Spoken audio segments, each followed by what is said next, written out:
Ya. Selamat pagi. Halo. Ya, suara saya bisa didengar, Bapak dan Ibu?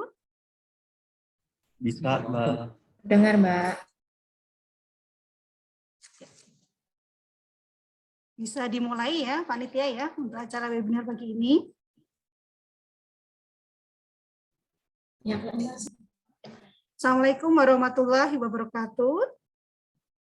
Salam sejahtera untuk kita semua dan selamat pagi. Baik. Yang terhormat Bapak Muri Kuswari SPD, MSI selaku narasumber pada pagi hari ini. Yang terhormat GM Regional Jateng dan DIY Dr. Ade Raffiani MM. Yang terhormat OSM Promotif dan Preventif via Kestelkom Dr. Rena Winasis. Yang terhormat Manajer HSO Regional Jateng dan DIY Dr. Dian Aryani.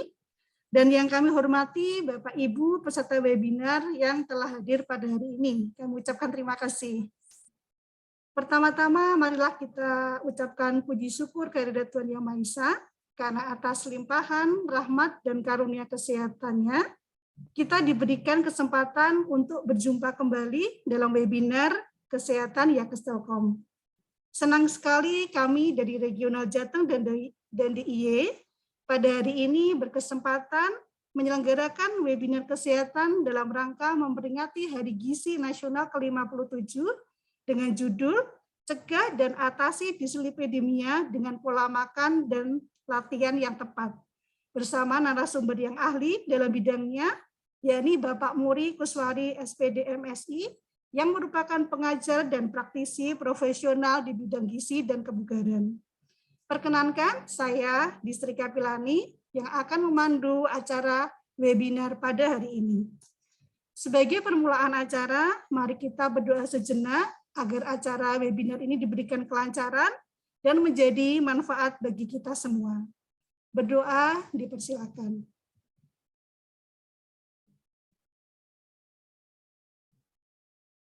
Berdoa selesai. Acara yang pertama yaitu sambutan yang akan disampaikan oleh GM Regional Jateng dan DIY kepada Dr. Gigi Ade Raffiani MM, dipersilakan.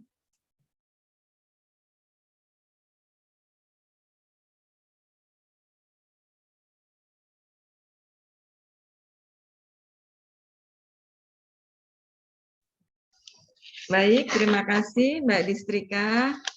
Bismillahirrahmanirrahim. Assalamualaikum warahmatullahi wabarakatuh. Waalaikumsalam. Semangat pagi. Pagi. Pagi, Bapak Ibu, senior-senior Telkom yang sehat-sehat dan bugar semuanya. Alhamdulillah ya, kita ketemu lagi nih di webinar kesehatan yang hari ini dalam rangka Hari Gizi Nasional. Terima kasih atas kehadirannya dari seluruh pelosok Indonesia ya, dari ujung barat sampai ujung timur, ujung utara sampai ujung selatan. Walaupun masih melalui online, tapi tidak mengurangi manfaat dari penyelenggaraan dan nanti dari diskusi webinar kesehatan pada hari ini. Terima kasih juga Bapak Muri Kuswari SPD SMSI sebagai narasumber kita pada pagi ini. Pak Muri sudah hadir ya? Hadir Ibu.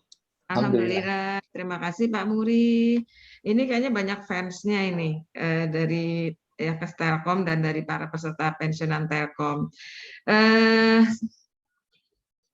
Pak Dr. Rena selaku OSM Promotif dan Preventif juga hadir? Atau Mbak Ocha? Hadir Ibu. Paralel. Alhamdulillah paralel ya. Nggak apa-apa, semua juga ini lagi paralel. Ada Mbak Ocha, ada Dr. Arti, ada para semua petugas ataupun pembinaan Yakes Telkom seluruh Indonesia. Terima kasih kerjasamanya sampai terselenggaranya webinar kesehatan pagi ini. Hari ini akan diisi oleh Bapak Muri dan sebagai moderator nanti Mbak Harnindya Redita. Beliau ahli gizi dari Yakes Regional Jateng dan DIY yang sudah mumpuni ya, baik sebagai moderator, sebagai MC, maupun sebagai ahli gizi tentunya. Masih dalam rangka Hari Gizi Nasional ke-62 yang sebetulnya jatuhnya pada tanggal 25 Januari, Yankes Telkom terutama Regional Jateng DIY juga turut memperingati dengan kegiatan webinar pada hari ini. Gizi merupakan salah satu pilar paradigma sehat yang senantiasa menjadi salah satu upaya kita dalam mempertahankan maupun memperbaiki status kesehatan secara promotif, preventif maupun kuratif. Pak Muri ini beliau adalah praktisi sekaligus pengajar di bidang gizi yang spesifik keilmuannya dalam bidang keterkaitan pola antisipasi dislipidemia dengan pola makan dan exercise yang tepat. Tema ini adalah untuk meningkatkan kepedulian seluruh peserta ataupun kita semua ini ya yang hadir terhadap kesehatan terutama pada penyakit-penyakit yang masuk dalam most concern disease. Jadi yang paling banyak nih misalnya kalau dari Telkom tuh udah terkenal ya, ada yang diabetes, ada yang kolesterolnya tinggi karena keseringan rapat dulunya mungkin ya, yang sebetulnya dapat dicegah dengan pengelolaan gaya hidup yang tepat dan tidak pernah ada kata terlambat untuk mengubah maupun memperbaiki gaya hidup yang sehat. Kemudian selain mendengar sharing dari narasumber di webinar ini juga dapat bertanya secara interaktif yang dapat menambah pengetahuan tentang seputar kesehatan, utamanya adalah saat ini pola makan dan exercise atau latihan yang tepat bagaimana sih supaya bugar, supaya kuat menghadapi COVID-19 nih yang lagi ngetren, lagi viral, varian Omikron dan sebagainya. Bagaimana sih walaupun di rumah saja tetap menggunakan masker, menjaga jarak, tidak melakukan mobilitas yang tinggi ataupun pergi-pergi ya. Untuk Bapak Ibu, bagaimana nanti bisa ditanyakan oleh Pak Muri maupun kepada Mbak Harnindya Redita atau Mbak Nindya nantinya. Sebagai penutup, diharapkan program ini dapat memberikan banyak manfaat kepada kita semua, meskipun pandemi masih berlanjut dan kehidupan juga terus berjalan.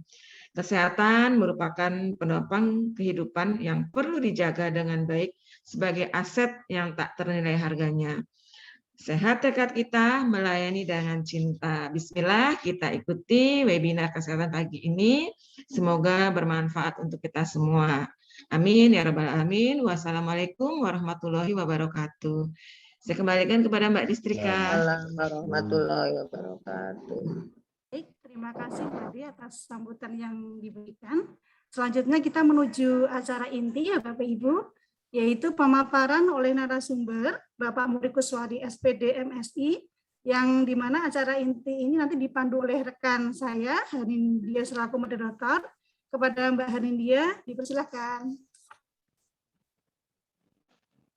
Baik, terima kasih Mbak Distrika atas waktu dan kesempatannya. Selamat pagi Bapak Ibu semua, semangat pagi. Pagi. Assalamualaikum warahmatullahi wabarakatuh. Alhamdulillah ketemu lagi ya Bapak Ibu, semoga tidak bosan begitu ya dengan saya ya. Pada kesempatan kali ini saya dipercaya untuk memandu dan juga menemani narasumber kita pada pagi hari ini, Bapak Muri Kuswari. Sekali lagi selamat datang Bapak Muri, dan terima kasih sudah meluangkan waktunya untuk bergabung bersama kami semua di Yankes Telkom pada pagi hari ini.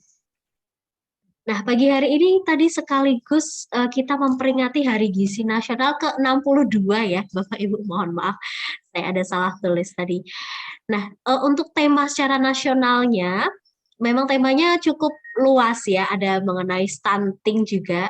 Nah, namun yang ingin kami bahas secara khusus di lingkungan Yankes Telkom yaitu mengenai obesitas dan juga dampak-dampak yang terjadi dalam obesitas tersebut. Jadi pada kesempatan pagi ini bersama Pak Muri Kuswari kita akan mendiskusikan bagaimana nanti cara untuk mencegah, mengantisipasi, mengatasi begitu ya dislipidemia dengan pola makan dan exercise yang tepat.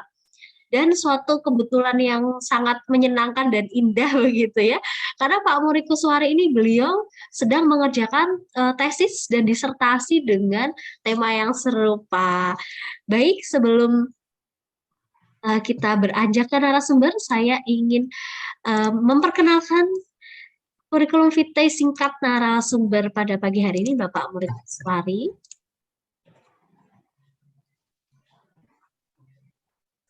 Baik, seperti yang sudah tampak di layar Bapak Ibu, beliau Bapak Muri Kuswari lahir di Singkawang pada tanggal 24 April 1985. Saat ini beliau adalah pengajar di Universitas Esa Unggul dan tentunya beliau sudah mempublikasikan berbagai macam jurnal penelitian maupun buku-buku juga. Kemudian beliau juga melaksanakan berbagai penelitian dan utamanya membahas mengenai dislipidemia dan juga latihan yang tepat ya dalam mengatasinya. Baik, tidak perlu berlama-lama, mari kita sapa narasumber kita pada pagi hari ini. Selamat pagi Pak Muri. Selamat pagi Mbak Nindya, gimana kabar? Alhamdulillah sehat Bapak, senang sekali bisa ketemu lagi ya Pak ya. Alhamdulillah. Baik. Suara saya kedengaran ya Mbak?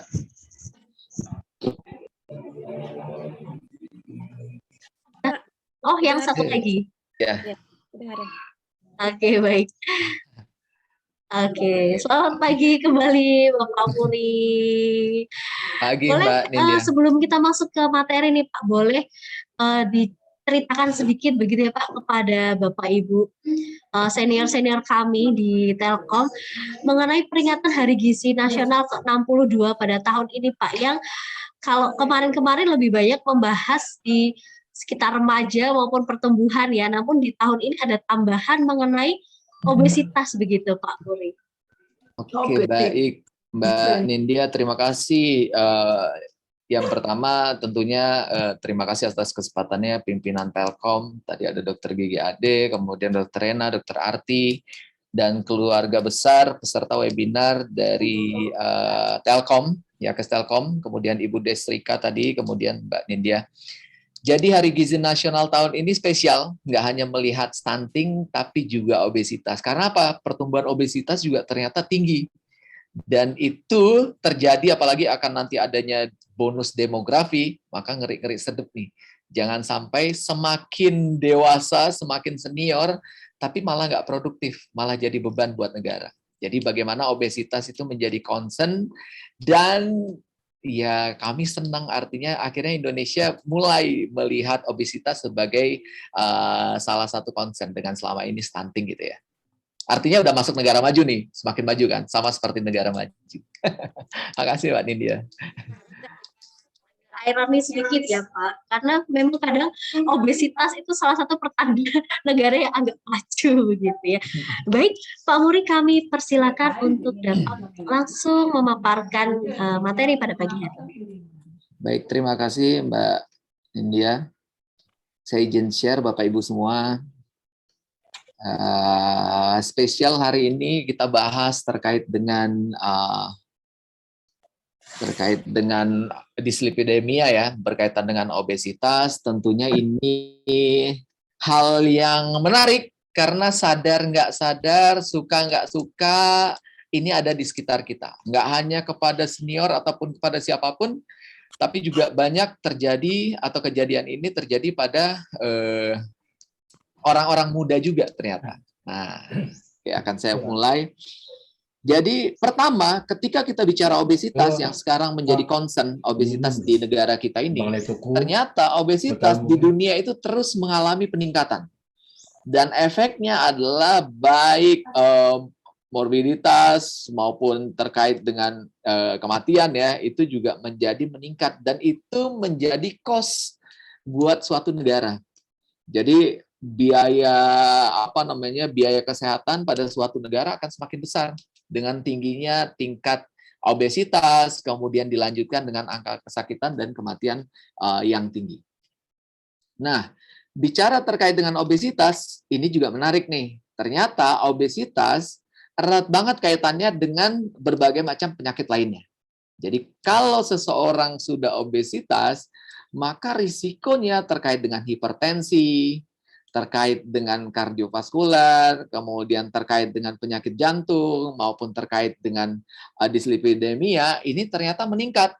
Dan peningkatan ini tentunya menjadi worry ya. Ini kan artinya penyakit-penyakit yang menghantui kita dan biayanya besar bagi kita individu, bagi perusahaan, bagi negara tentunya. Jadi bagaimana kita bisa menjaga biar kita tetap baik, tetap fit, tetap bugar, tetap produktif, apalagi di kondisi COVID-19 sekarang ya, adanya virus baru Omicron, artinya sistem imunitas dalam tubuh kita itu menjadi sangat penting. Artinya prokes kesehatan udah kita lakukan, tapi balik lagi ke setiap orang. Ada yang kena, ada yang enggak, bisa jadi gara-gara daya tahan tubuhnya itu bisa jadi lebih baik. Ini menariknya, fokus di saya hari ini adalah terkait dengan dislipidemia. Dislipidemia ini menarik ya, karena waktu tahun 2012 saya meneliti tesis saya itu terkait dengan dislipidemia, profil lipid ini terkait dengan kolesterol, LDL, trigliserid, dan juga HDL. Kemudian berkaitan dengan disertasi saya sekarang juga dengan hal yang sama dan pada pekerja yang kelebihan berat badan. Jadi ternyata hasilnya menarik loh. Dengan kita bagaimana ya kita bisa menurunkan ini. Kita tahu sekarang bahayanya nih. Ketika obesitas, kemudian ketika dislipidemia, banyak sekali penyakit ataupun gangguan kesehatan yang bisa terjadi. Nah, ini gambaran batasan kalau kemudian lebih dari 140, kurang dari 40 untuk HDL, trigliserid lebih dari 150, kemudian non kolesterol HDL, kemudian itu juga berkaitan dengan 100 di atas 150. Jadi di atas 170 ya. Artinya ini menggambarkan bahwa titik-titik krusial yang harus kita perhatikan. Jangan sampai kondisi kita tanpa sadar ternyata kita udah berada di kondisi profil lipid kita yang nggak baik. Saya yakin setiap orang punya nilainya. Dan kalau kita bicara lebih jauh, apakah kemudian yang umurnya di bawah itu, apakah kejadian ini sering terjadi pada semakin dewasa, semakin bertambah usia? Ternyata risikonya memang semakin tinggi. Tapi kita tahu, penyebabnya tadi adalah obesitas. Obesitas tuh nggak hanya terjadi pada kelompok usia lansia gitu ya, usia di atas 56 tahun, tapi proses menuju kelebihan berat badan, proses menuju obesitas itu perjalanan yang panjang. Bapak Ibu semua, nggak ada loh yang tiba-tiba obesitas, nggak ada loh yang tiba-tiba kelebihan berat badan. Jadi perlu kita sadari bersama bahwa ini adalah kalau bahasanya apa ya? Apa yang kita tanam itu yang kita tuai. Nah, makanya sekarang bagaimana kita memperbaiki itu kalau yang sudah di kondisi sudah senior ya. Tapi kalau yang masih muda, ayo kita perbaiki mulai dari sekarang. Jangan nunggu besok. Bagaimana nanti saya bahas di belakang. Tapi ini concern-nya. Jadi semakin bertambah usia, metabolisme terjadi perubahan, fungsi organ terjadi perubahan, ya kan? Dengan bertambahnya usia, akhirnya faktor risiko itu menjadi lebih tinggi. Oke, ini gambaran. Kenapa sih kita selalu bicara jangan sampai kelebihan berat badan? Kenapa harus memiliki berat badan ideal? Ini pentingnya loh. Ternyata banyak sekali penelitian yang saya temukan. Ternyata indeks massa tubuh, kemudian rasio lingkar pinggang panggul, kemudian lebar lingkar pinggang, kemudian itu berkaitan erat dengan profil lipid darah, trigliserid, kolesterol, LDL, kemudian HDL berkaitan dengan negatif dengan IMT. Artinya kalau IMT kita semakin rendah, HDL kita semakin tinggi, dan itu akan bagus buat metabolisme kita untuk profil lipid kita. Jadi konsennya udah jelas bahwa kita harus memiliki berat badan ideal untuk mengurangi berbagai macam resiko ini. Jadi sebenarnya statementnya singkat, sederhana, clear ya. Ayo dapatkan berat badan ideal. Nah, pertanyaannya bagaimana mendapatkan berat badan ideal? Bagaimana mengukur saya sudah ideal atau belum? Nah, ini nanti kita akan bahas di sini. Tapi sebagai gambaran bahwa mumpung masih muda, tapi nggak ada kata terlambat, mari kita dapatkan berat badan ideal kita. supaya berbagai macam risiko, penyakit, kesakitan, dan juga berbagai macam gangguan kesehatan lainnya itu bisa kita turunkan. Oke, saya lanjut ya. Apa iya, Mas Muri, hubungannya berkaitan dengan IMT itu atau BMI itu sebegitu pentingnya? Ternyata ini loh gambarannya. Kalau kita di komposisi yang paling pinggir ini kurang dari 18, artinya secara gambaran tampilan kita itu kurus ternyata. Ternyata faktor resikonya tetap ada kok. Jumlah persentase yang mengalami diabetes, hipertensi, dan dislipidemia ternyata itu berkaitan erat dan terus meningkat seiring meningkatnya berat badan kita, meningkatnya IMT kita, meningkatnya BMI kita. Jadi semakin berat badan kita berlebih, maka resikonya akan semakin tinggi. Ini tergambar ya. Dan dislipidemia itu yang jumlahnya paling besar. Jadi Bapak Ibu dapatkan berat badan idealnya nggak hanya dengan cara-cara yang ekstrim. Misalnya tiba-tiba banyak orang yang suka olahraga itu pakai jas hujan. Bener nggak? Siapa yang olahraga pakai jas hujan? Tujuannya apa? Biar banyak keringat keluar, biar cepat turun berat badan. Kalau pengen cepat berat badannya turun, ya sedot lemak aja gitu ibaratnya gitu ya. Atau keringin air di dalam tubuh kita, tapi kita lupa bahwa dalam tubuh kita, air di dalam tubuh kita itu juga, otak kita juga tinggi kandungan airnya hampir 90%. Sel kita, otot kita, ya kan. Akhirnya ketika kekurangan cairan, menjadi nggak produktif. Kalau bahasa Belandanya apa ya? Cilang-cileng, asik. Cilang-cileng, kayak bahasa. Apa ya? Kayak nggak konsen, nggak fokus, ujung-ujungnya nggak produktif gara-gara pengen menurunkan berat badan. Ternyata menurunkan berat badan saja nggak cukup loh. Karena bisa juga kejadian orang yang berat badannya kecil gitu ya, ringan, ternyata tampilannya kecil gitu, ternyata profil lipidnya nggak baik. Dan itu penelitian yang kami lakukan di tahun 2019 itu pada 2.500 anak SMA di DKI.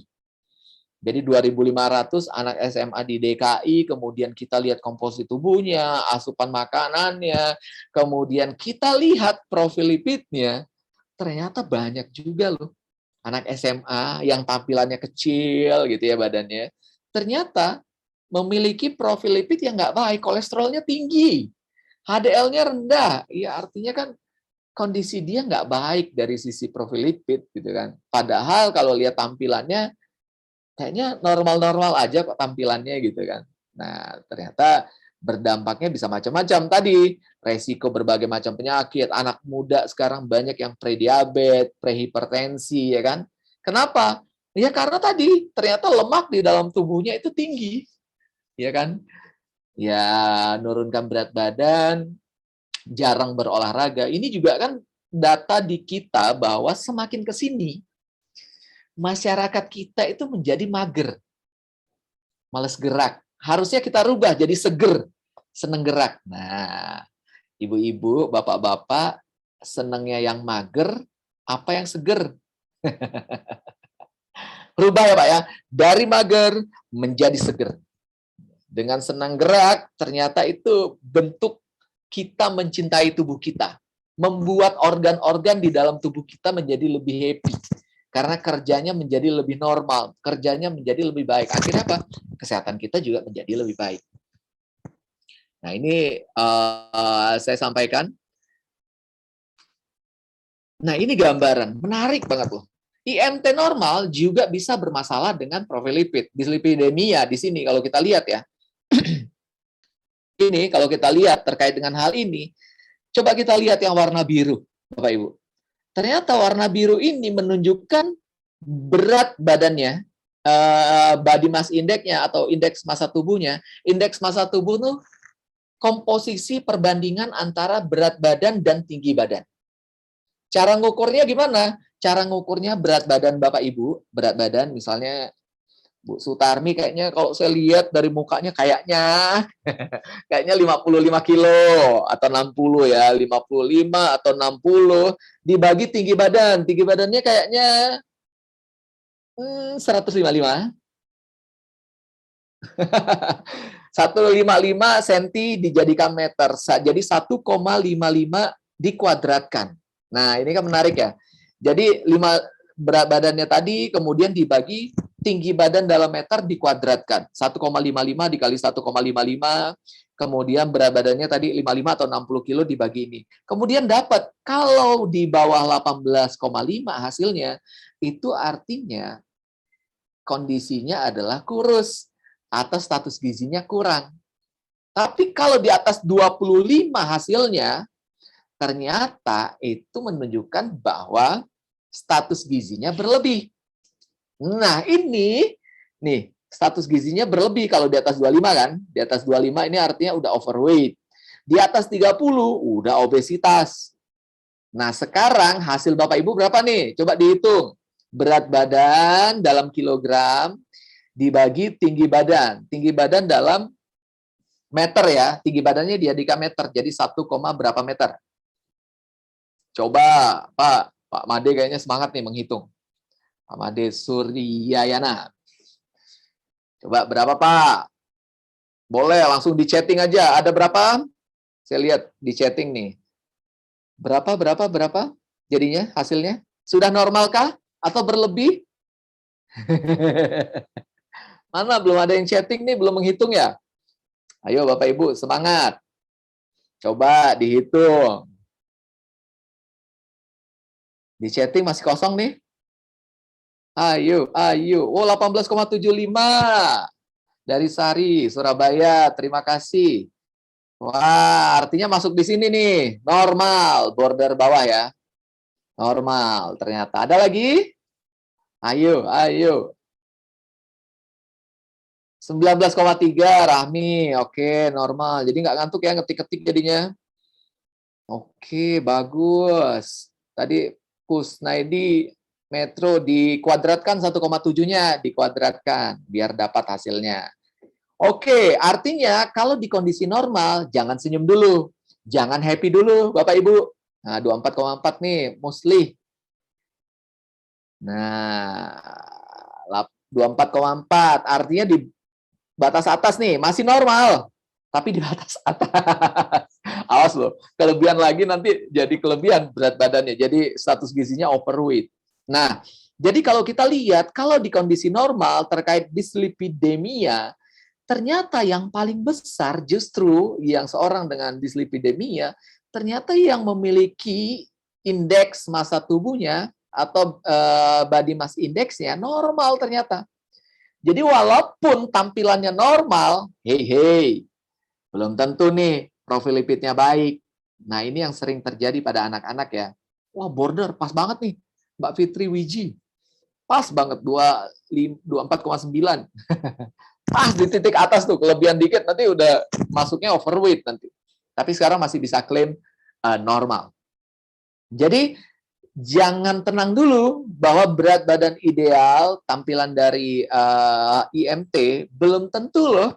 Kemudian tubuh kita ini menjadi terhindar dari dislipidemia. Jadi nanti saya bahas di belakang. Jadi bagaimana cara menghindari itu? Tapi ini sebagai gambaran ya, jangan senang dulu, mentang-mentang kurus, wah pasti kolesterolnya baik nih, pasti aman nih. Belum tentu, oke? Nah, sampai di sini kita bisa lihat gambarannya seperti itu. Kemudian kita bisa lihat, atau coba Bapak Ibu tangannya di belakang pinggang di sini, temukan tangannya seperti ini. Jari kelingking ketemu jari kelingking. Oke, sudah? Oke, ketemu jari kelingking, puter jempolnya nempel di pinggang samping, puter tangannya ke depan, jari kelingkingnya ketemu lagi nggak? Ujung kelingking ketemu nggak sama ujung kelingking? Jangan tahan nafas, Bapak Ibu. Kalau ketemu, artinya secara gampang, secara cepat, kita bisa lihat, oke, artinya masih normal. Tapi kalau berlebih, nah artinya jeng-jeng, kita harus concern di situ. Artinya udah mulai perutnya offside nih. Jadi perlu dibuat menjadi nggak offside, nggak berlebih lagi, perlu dibikin rata lagi. Itu secara cepat. Atau Secara normalnya, secara hitungannya adalah kalau yang laki-laki itu lebih dari 90 cm lingkar perutnya, nah 90 cm lingkar perutnya laki-laki itu artinya udah kelebihan nih. Kalau yang wanita lebih dari 80 cm.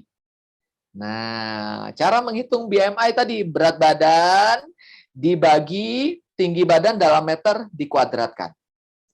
Misalnya, berat badannya 50 dibagi tinggi badannya 150 cm. 1,5 dikuadratkan, 1,5 kali 1,5. Hasilnya jadi 50 dibagi hasil 1,5 dikali 1,5.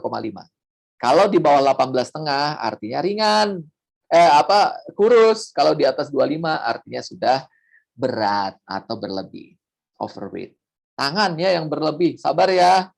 Walaupun tampilannya ideal Mbak Sari, tapi ternyata perutnya offside ya. Semangat, harus bisa dibikin rata. Oke, kita lanjut. Nah, ini gambaran bagaimana dislipidemia. Jadi kalau seseorang sudah obesitas, maka sistem di dalam tubuhnya bekerja. Karena banyak lemak di dalam tubuhnya, kemudian masuk ke dalam liver, kemudian dirubah masuk ke pembuluh darah, maka meningkatlah profil lipid, resiko terkait dengan dislipidemia.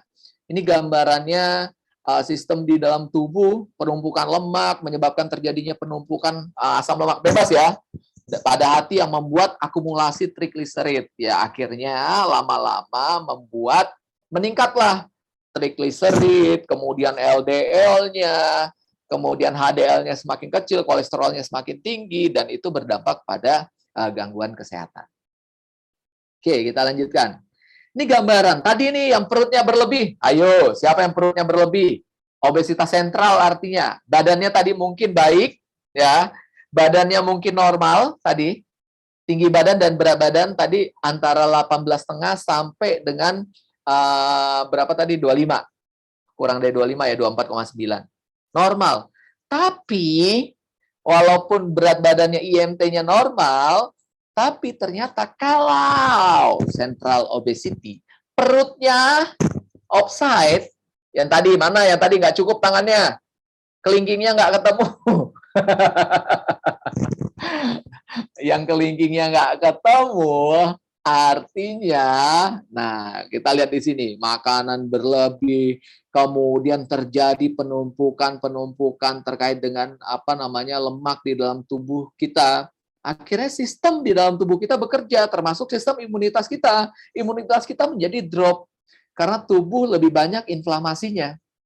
Nah, ujung-ujungnya dengan tingginya inflamasi tersebut akan menyebabkan ya berbagai macam gangguan, sistem bekerja nggak baik, kemudian leptinnya resisten, berdampak pada yang bekerja di hati, kemudian trigliserid kita kemudian semakin meningkat, kemudian disalurkan ke seluruh tubuh, akhirnya ujung-ujungnya adalah fungsi organ tubuh nggak bekerja dengan baik.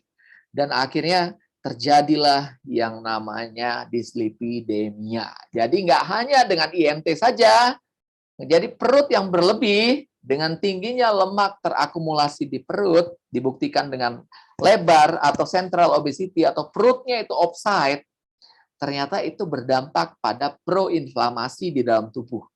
Sehingga jaringan-jaringan lemak dapat mengganggu fungsi hati dan otot. Akhirnya oksidasi lemak yang harusnya bisa terjadi, itu nggak terjadi dengan baik. Akhirnya terjadilah dislipidemia. Ayo, Bapak Ibu, perutnya kita nggak hanya tampilannya aja, udah ideal, kelihatannya ideal, tapi mulai perut kita rapihin lagi. Jangan sampai offside, ya.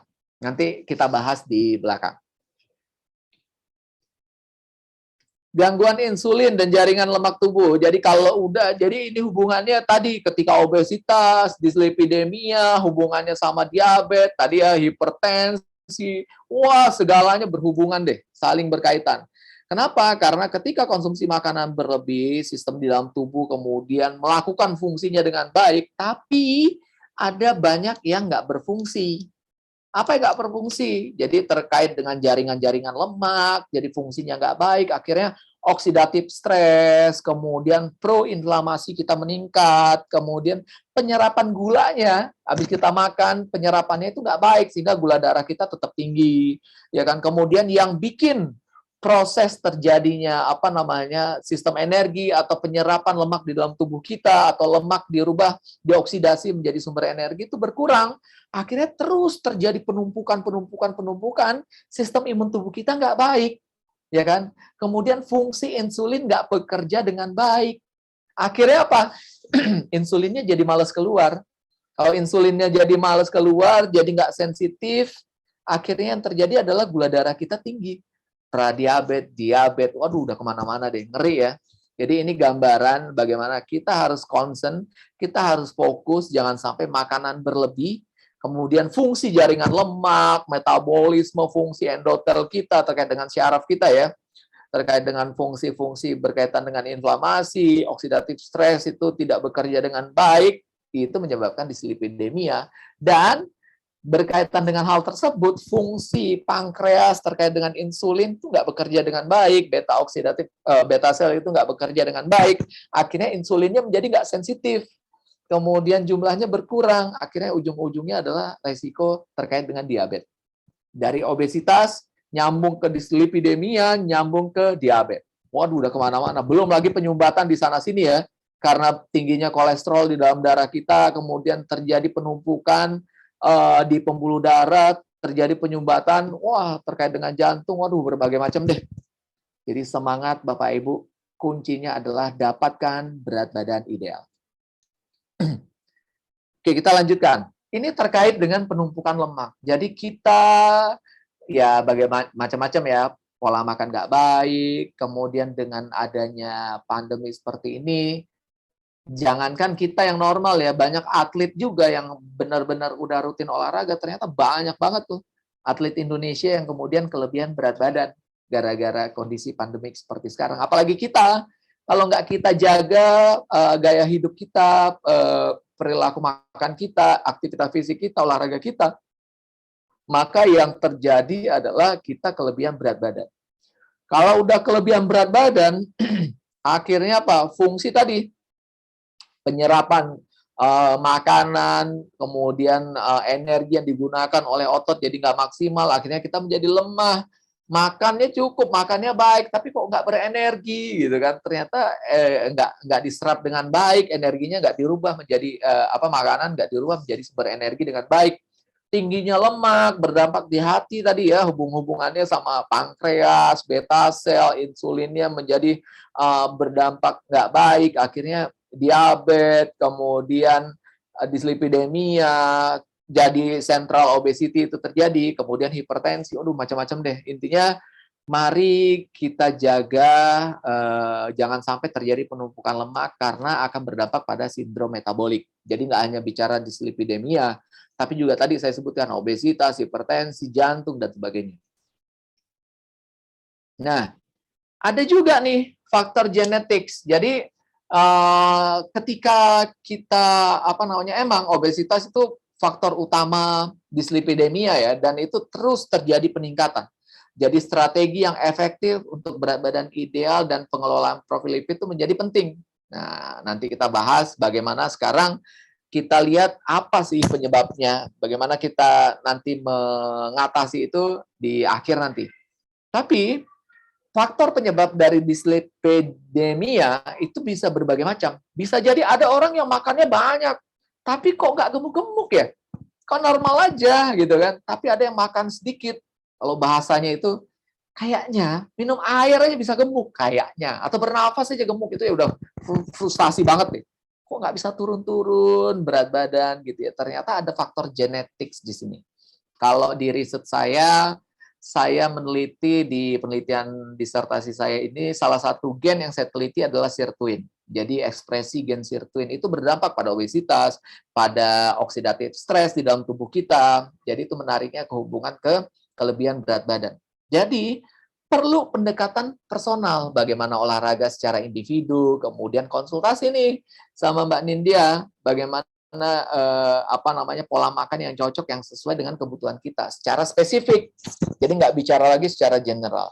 Jadi ini gambaran Memang faktornya berbagai macam, tapi balik lagi, genetics kita itu juga ikut menentukan. Walaupun bukan yang utama, tapi genetics ini sifatnya nggak bisa dirubah. Tapi yang bisa kita rubah adalah perilakunya. Gaya hidup sehatnya bisa kita rubah, kemudian tingkat stresnya bisa kita rubah untuk memperbaiki ini. Oke, ini menariknya. Mari kita lawan obesitas. Salah satu selain stunting di top tema Hari Gizi Nasional ke-62 adalah kita lawan dan cegah obesitas. Caranya gimana? Menjaga pola makan gizi seimbang. Kemudian satu lagi adalah bagaimana kita rutin berolahraga dengan porsi yang tepat dan gerakan yang benar. Nah, bagaimana kita bahas satu-satu ya. Jadi obesitas kita tahu udah penyebabnya. Jadi bagaimana kita ngatasi ini? Dua secara besar, secara cepat itu adalah yang bisa kita perbaiki. Menjaga pola makan gizi seimbang dan juga rutin berolahraga dengan porsi yang tepat dan gerakan yang benar. Kita bahas satu-satu. Ini kita lihat, banyak orang yang menurunkan berat badan karena tadi kelebihan berat badan, kemudian pengen menurunkan berat badan dan dengan cepat. Kalau kita lihat di sini, penurunan berat badan itu paling besar, kalau kita lihat di sini ya, paling besar penurunannya kalau dengan diet saja atau diet plus exercise. Sekali lagi ya, dengan jaga pola makan dengan diet saja maupun diet plus exercise bisa jadi penurunan berat badannya sama. Tapi kalau orang hanya berolahraga saja, nih impact-nya adalah, loh, kok saya olahraga tapi kok gini-gini aja? Karena indikatornya adalah apa? Berat badan. Kenapa begitu? Karena saat kita berolahraga, apa yang terjadi saat kita berolahraga? Saat kita berolahraga, yang terjadi adalah massa otot kita juga ikutan meningkat. Massa otot yang ikutan meningkat ini juga akan menambah berat badan. Akhirnya apa yang terjadi? Berat badannya kok segini-gini aja karena massa lemaknya berkurang, massa ototnya meningkat. Makanya indikatornya jangan hanya pada berat badan. Tahu ini kan hanya berat badan. Tapi kita bisa lihat penurunannya dari persen lemak tubuh, ya kan? Lingkar perut tadi ya. Kemudian isi dalamannya, artinya persen body fat dari alat body impedance analyzer ya. Jadi bisa dilihat persen lemak tubuh kita berapa, persen otot kita berapa. Ternyata kita berolahraga aja nggak jaga pola makan, ternyata lemaknya menurun, tapi massa ototnya meningkat gitu ya. Walaupun nggak besar, akhirnya penurunan berat badan nggak terjadi. Tapi kalau kita diet dan juga exercise, nah terjadi penurunan berat badan dan juga terjadi penurunan terjadi penurunan berat badan. Kalau hanya jaga berat badan aja tanpa olahraga, hanya diet saja, ya bisa terjadi penurunan berat badan. Tapi kan kita lihat, emang nggak mau menjadi semakin bugar, ya kan? Telomer kita menjadi semakin panjang, bikin kita lebih awet muda, lebih happy, lebih bahagia, gitu kan? Lebih produktif dalam artian main sama cucu, ngangkat cucu, lomba karung sama cucu, masih bisa. Jadi atau tiktokan bareng ya sama cucu ya, masih bisa. Ini gambarannya. Kemudian dari sisi terkait dengan sensitivitas dari insulin dengan diet dan exercise itu yang paling baik peningkatan sensitivitasnya dibandingkan hanya diet saja. Jadi jaga pola makan ditambah dengan olahraga, karena kita tahu ya, kalau olahraga itu king, makanan atau nutrition itu queen, bergabung jadi satu adalah sebuah kingdom tubuh kita. Jadi kalau kita jaga hanya salah satunya, maka nggak seimbang. Jagalah keduanya. Oke. Kita lanjutkan. Mari kita jaga pola makan kita. Kalau kita punya perilaku sedentary dengan kondisi sekarang ya, jadi mager, jadi duduk, tidur, main handphone, duduk, tidur, main handphone gitu ya. Akhirnya perilaku sedentary ditambah cemilan tinggi garam, tinggi lemak, tinggi gula, tinggi energi, ya kan, akhirnya terjadilah penumpukan berat badan. Terjadi kelebihan berat badan yang berdampak pada banyak sekali di dalam tubuh kita. Berkaitan dengan fungsi inflamasi, berkaitan dengan sistem imun, oksidatif stres, kemudian terkait dengan respirasi, endurance dan sebagainya ya. Akhirnya itu menjadi satu kesatuan yang berubah atau bekerjanya menjadi nggak baik gara-gara kita kelebihan berat badan. Dan ujung-ujungnya adalah terjadi penyumbatan, serangan jantung, stroke, dan sebagainya. Ngeri. Mari kita silang ini, perilaku mager dan juga pola makan yang nggak baik. Mari kita rubah menjadi lebih baik. Mari kita ganti perilaku mager tadi menjadi segar. Dan pola makan kita menjadi lebih baik. Oke, kita bahas satu. Menjaga pola makan gizi seimbang. Apa yang bisa kita lakukan? Ini poin pertama tadi ya. Ini panduan dari pemerintah dengan tumpeng gizi seimbang. Apa aja di dalamnya? Kalau kita lihat di sini, di dalamnya, bentar, saya hapus dulu.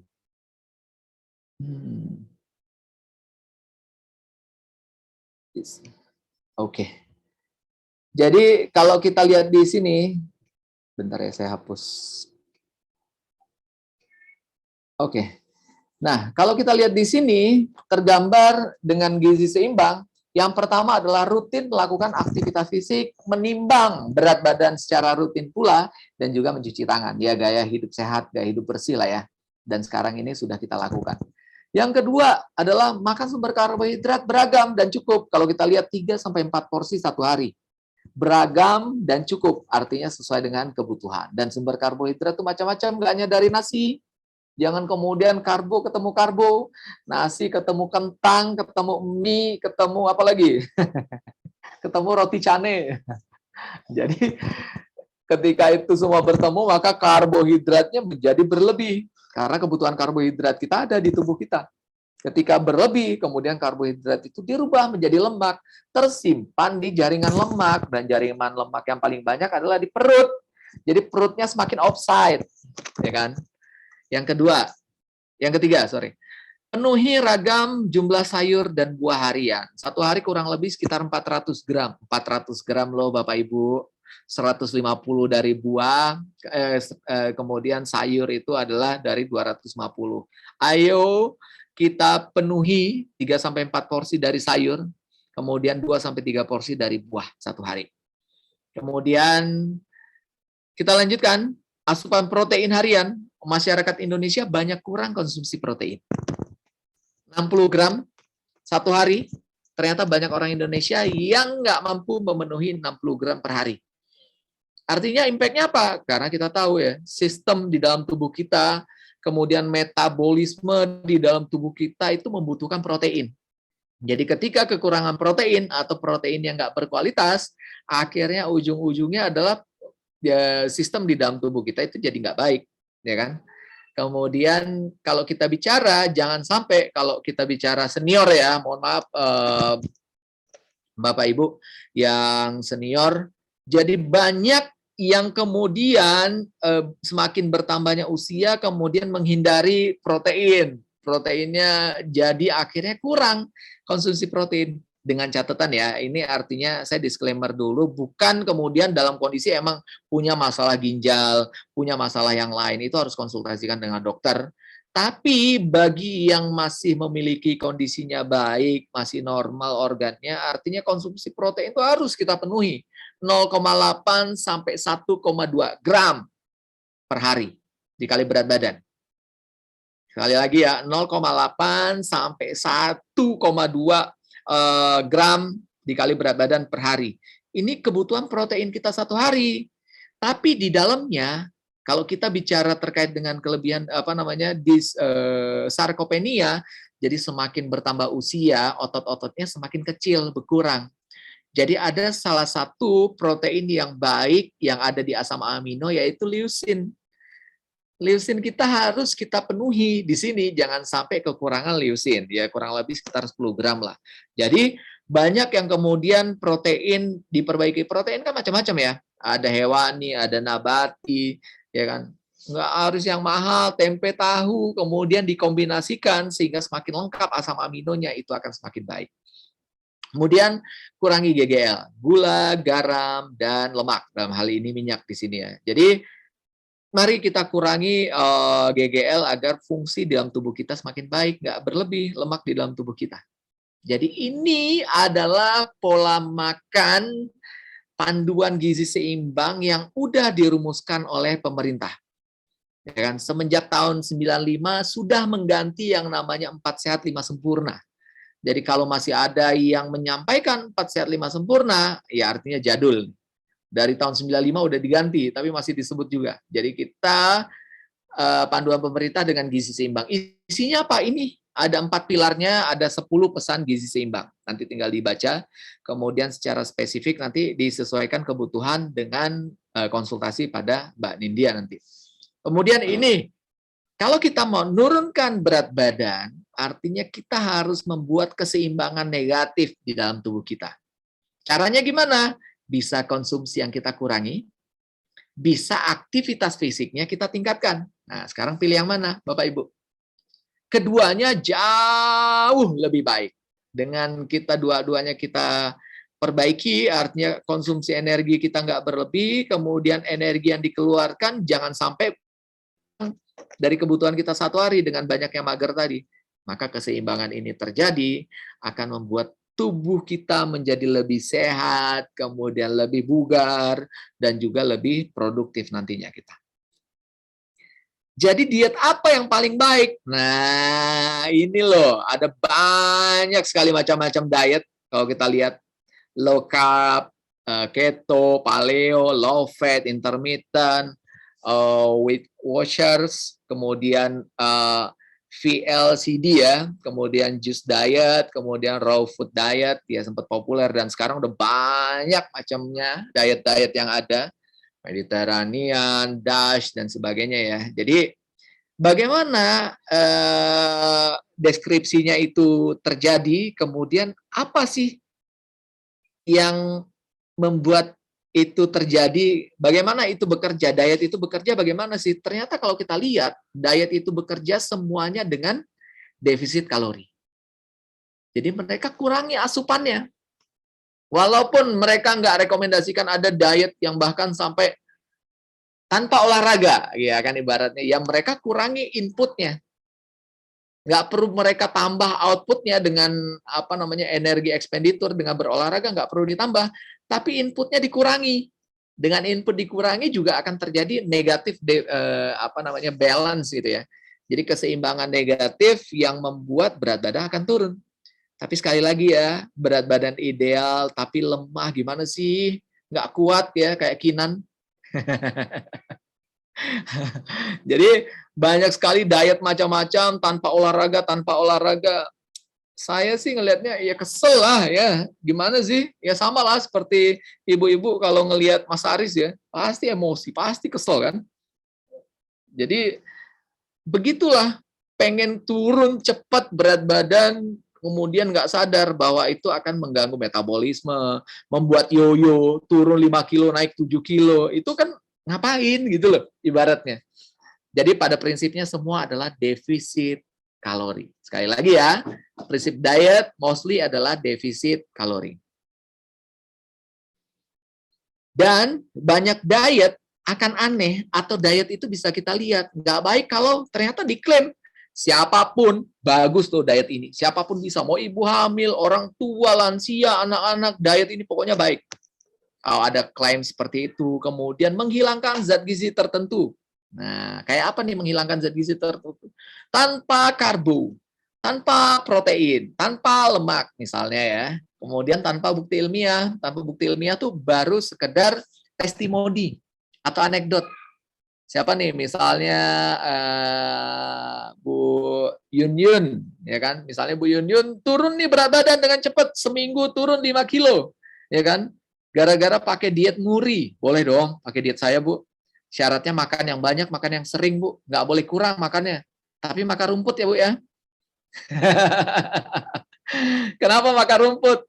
Ya, karena dengan makan rumput kenyangnya menjadi lebih lama. Nggak akan nyemil, Bu. Kalau Ibu pagi-pagi makan rumput banyak, nggak akan nyemil. Jadi kenyang, sampai siang pun kenyang. Makannya jadi akhirnya cukup aja secukupnya. Makan jam 5 tuh tahan, jam 9, jam 10 malam, jam 11 malam tuh nggak akan kelaparan. Jadi diet rumput. Bagus dong Mas Muri. Iya, ngapain, Bu? Ya Allah, makan rumput ngapain? Nanti rumputnya beli sama saya nanti. Kan nggak ada protein, nanti emang turun berat badan, tapi lemes gitu ya. Imunnya jelek, jadi gampang terpapar dan sebagainya kan nggak ngapain gitu loh, Bu. Jadi mending dinikmatin setiap prosesnya dan pengen hasilnya instan.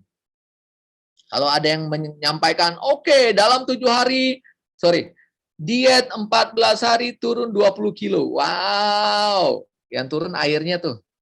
Ya kan? Makanya saya paling nggak suka lah namanya diet atau konsultasi itu gratis gitu ya. Karena apa? Pasti nggak diikutin. Ya sama aja kayak Mas Kartiwan, saya izin ya Mas. Nah, kalau kacamata yang dipakai Mas Kartiwan ini, harganya itu 25 juta, waduh pasti nyimpennya baik-baik nih. Dilap, sebelum pakai juga dibaca cara pemakaiannya, nyimpannya harus hangat, suhunya 25, pasti diikutin tuh, mahal harganya. Coba kacamatanya harganya 25.000, dibandingkan harganya 250 juta ya misalnya. Ya nyimpannya pasti asal-asalan, begitu juga dengan diet. Semakin mahal diet tersebut, ya kan, ternyata indikatornya misalnya pakai gelang tertentu atau diet tertentu apa gitu ya. Kemudian yang diikuti adalah ternyata panduannya setiap pagi harus jalan minimal 5.000 langkah. Kemudian harus minum air 1 sampai 2 gelas sebelum makan, ya kan. Kemudian lakukan stretching 20 sampai 30 menit setiap hari. Itu nggak diet juga akan turun kok berat badannya, ibaratnya gitu. Tapi gara-gara udah mahal bayarnya, akhirnya diikutin nih semuanya. Jadi banyak sekali yang hasilnya seperti itu. Mainkan psikologi. Bagaimana menerapkan menerapkannya pada gizi? Kalau kita lihat ketika konsumsi makan berlebih, kemudian yang terjadi adalah makan tinggi lemak, kemudian meningkatkan berat badan, lemak tubuh meningkat, dislipidemia semakin besar, akhirnya kita harus memilih makanan yang sesuai dengan kebutuhan, jangan sampai kelebihan berat badan. Sekali lagi ya, artinya pola makan yang baik akan menentukan ke depannya kita berbagai macam resiko. Kalau saya ingat salah satu tokoh ya, saya lupa namanya, menyampaikan bahwa gampang mau ngelihat seseorang itu masa depannya seperti apa ya dengan lihat masa depan kesehatan maksudnya ya. Dengan lihat cara dia makan dan cara dia hidup, olahraga, lifestyle-nya gitu kan. Udah kebayang nanti sekarang kayak gini 20 tahun, 30 tahun gaya hidupnya seperti itu, nanti 50 tahun, 60 tahun udah kebayang bagaimana gambarannya nanti. Ini gambaran. Penelitian tahun 2020 menarik banget ya. Ada minuman berpemanis. Ada minuman berpemanis yang rendah gula, ya kan? Low sugar, benar nggak? Jadi banyak yang seperti itu. Ternyata ini hasil penelitiannya banyak Farmingham kalau nggak salah ya tahun 2020 ini menunjukkan bahwa kalau kita lihat triglycerid yang terjadi adalah ternyata orang yang konsumsi lebih dari 3 kali minuman berpemanis yang rendah gula, ya, rendah gula ternyata meningkatkan loh triglycerid kalau dia konsumsinya lebih dari 3 kali dalam seminggu. Atau dalam sebulan 1 sampai 10 kali. Kalau yang kurang dari 1 kali dalam sebulan, minuman berpemanis rendah gula, ternyata dampaknya kecil, bahkan nggak ada gitu ya. Tapi kalau minuman berpemanis rendah gula, ataupun minuman berpemanis nggak ada rendah gula, seminggu lebih dari 3 kali, itu akan berdampak terkait dengan dislipidemia. Jadi, buat Bapak Ibu, mulai concern dengan makanan, dengan minuman yang ada. Ya, benar ya, Farmingham 2020. Termasuk soda ataupun jus-jus yang tinggi gula. Jadi perhatikan, kecuali di penelitian ini dengan 100% jus tanpa gula, tanpa campuran yang lain, ternyata itu berdampak positif. Walaupun dikonsumsi udah lebih dari 4 tahun ya. Itu pada case tertentu Bapak Ibu ya. Jadi kalau Bapak Ibu bisa masih mengunyah, kunyah aja langsung buahnya supaya pas seratnya juga termakan dengan baik sehingga kenyang menjadi lebih lama, terkait dengan gangguan kesehatan terkait dengan pencernaan juga menjadi berkurang gitu kan, penurunan berat badan juga terjadi. Ini gambarannya lebih detail ya. Kalau kita lihat di sini bagaimana LDL, HDL, triglycerid, kemudian ini berdampak apabila dilakukan minuman-minuman atau konsumsi itu yang dilakukan lebih dari 3 kali dalam seminggu. Semangat ya. Jadi jangan sampai kelebihan konsumsi gula, walaupun low sugar tentu menjadi concern, apalagi yang tidak ada tulisan low sugar. Dengan sekarang banyaknya boba, ya kan? Kopi-kopi kekinian, minuman-minuman kekinian saat ini kalorinya tinggi, ada yang bahkan sampai kalau boba dengan topping-topping macam-macam itu bisa sampai 600 kalori. Wow. Kalah nasi Padang. Apalagi makan nasi Padang plus boba. Wow. 1.200 kalori. Udah memenuhi setengah ataupun udah 60% kebutuhan harian. Waduh. Padahal makannya jam 9 pagi, jam 1 udah lapar lagi tuh. Bisa beresiko untuk terjadi kelebihan berat badan. Ini menjadi concern, jangan sampai menjadi berlebih konsumsi minuman bermanis. Oke, tadi kita bicara makanan, kita bicara bagaimana gizi, sekarang yang kedua kita bicara bagaimana olahraga. Tadi poinnya adalah rutin berolahraga dengan porsi yang tepat dan gerakan yang benar. Nah, kita masuk satu-satu nih. Ternyata terkait dengan dislipidemia, dengan kita berolahraga secara rutin, ternyata itu berdampak loh. Meningkatkan HDL di dalam darah kita yang akan membantu membawa lemak-lemak kemudian dirubah menjadi sumber energi. Yang tadinya penumpukan dibuang, dibongkar lagi. Yang ada penumpukan-penumpukan tingginya lemak-lemak di dalam tubuh kita, terjadi penyumbatan itu dibongkar ulang, ditarik lemaknya dirubah menjadi sumber energi dengan kita rutin berolahraga. Ini menariknya ya. Hasil penelitian menunjukkan latihan kardio, mau jalan, mau bersepeda, mau jogging, apalagi latihan kardio, senam. Ternyata meningkatkan epinefrin, glukagon, sehingga merangsang pelepasan FFA dan trigliserid. Artinya, lemak-lemak di dalam tubuh kita itu dirilis menjadi sumber energi. Dengan kita berolahraga itu bikin happy, epinefrin, glukagon kita bekerja, insulin kita ditekan ya.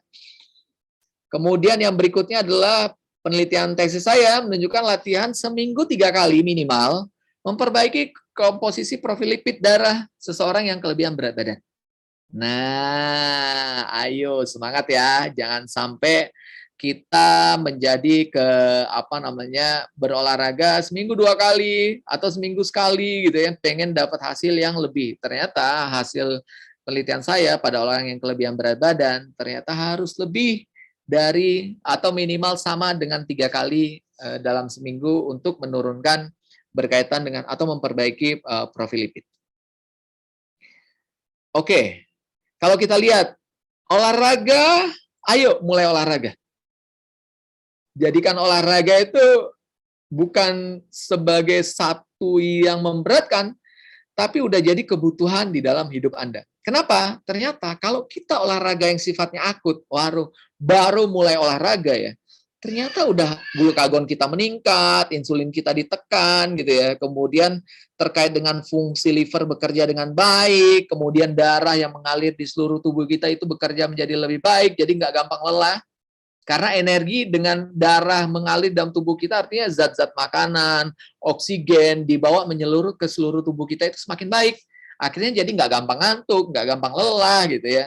Kemudian mobilisasi terkait dengan lipid itu bekerja dengan baik kalau kita berolahraga dengan porsi yang tepat, gerakan yang benar ya. Walaupun baru 1 kali berolahraga ibaratnya, penyerapan glukosa, penyerapan makanan oleh otot kita itu menjadi semakin meningkat.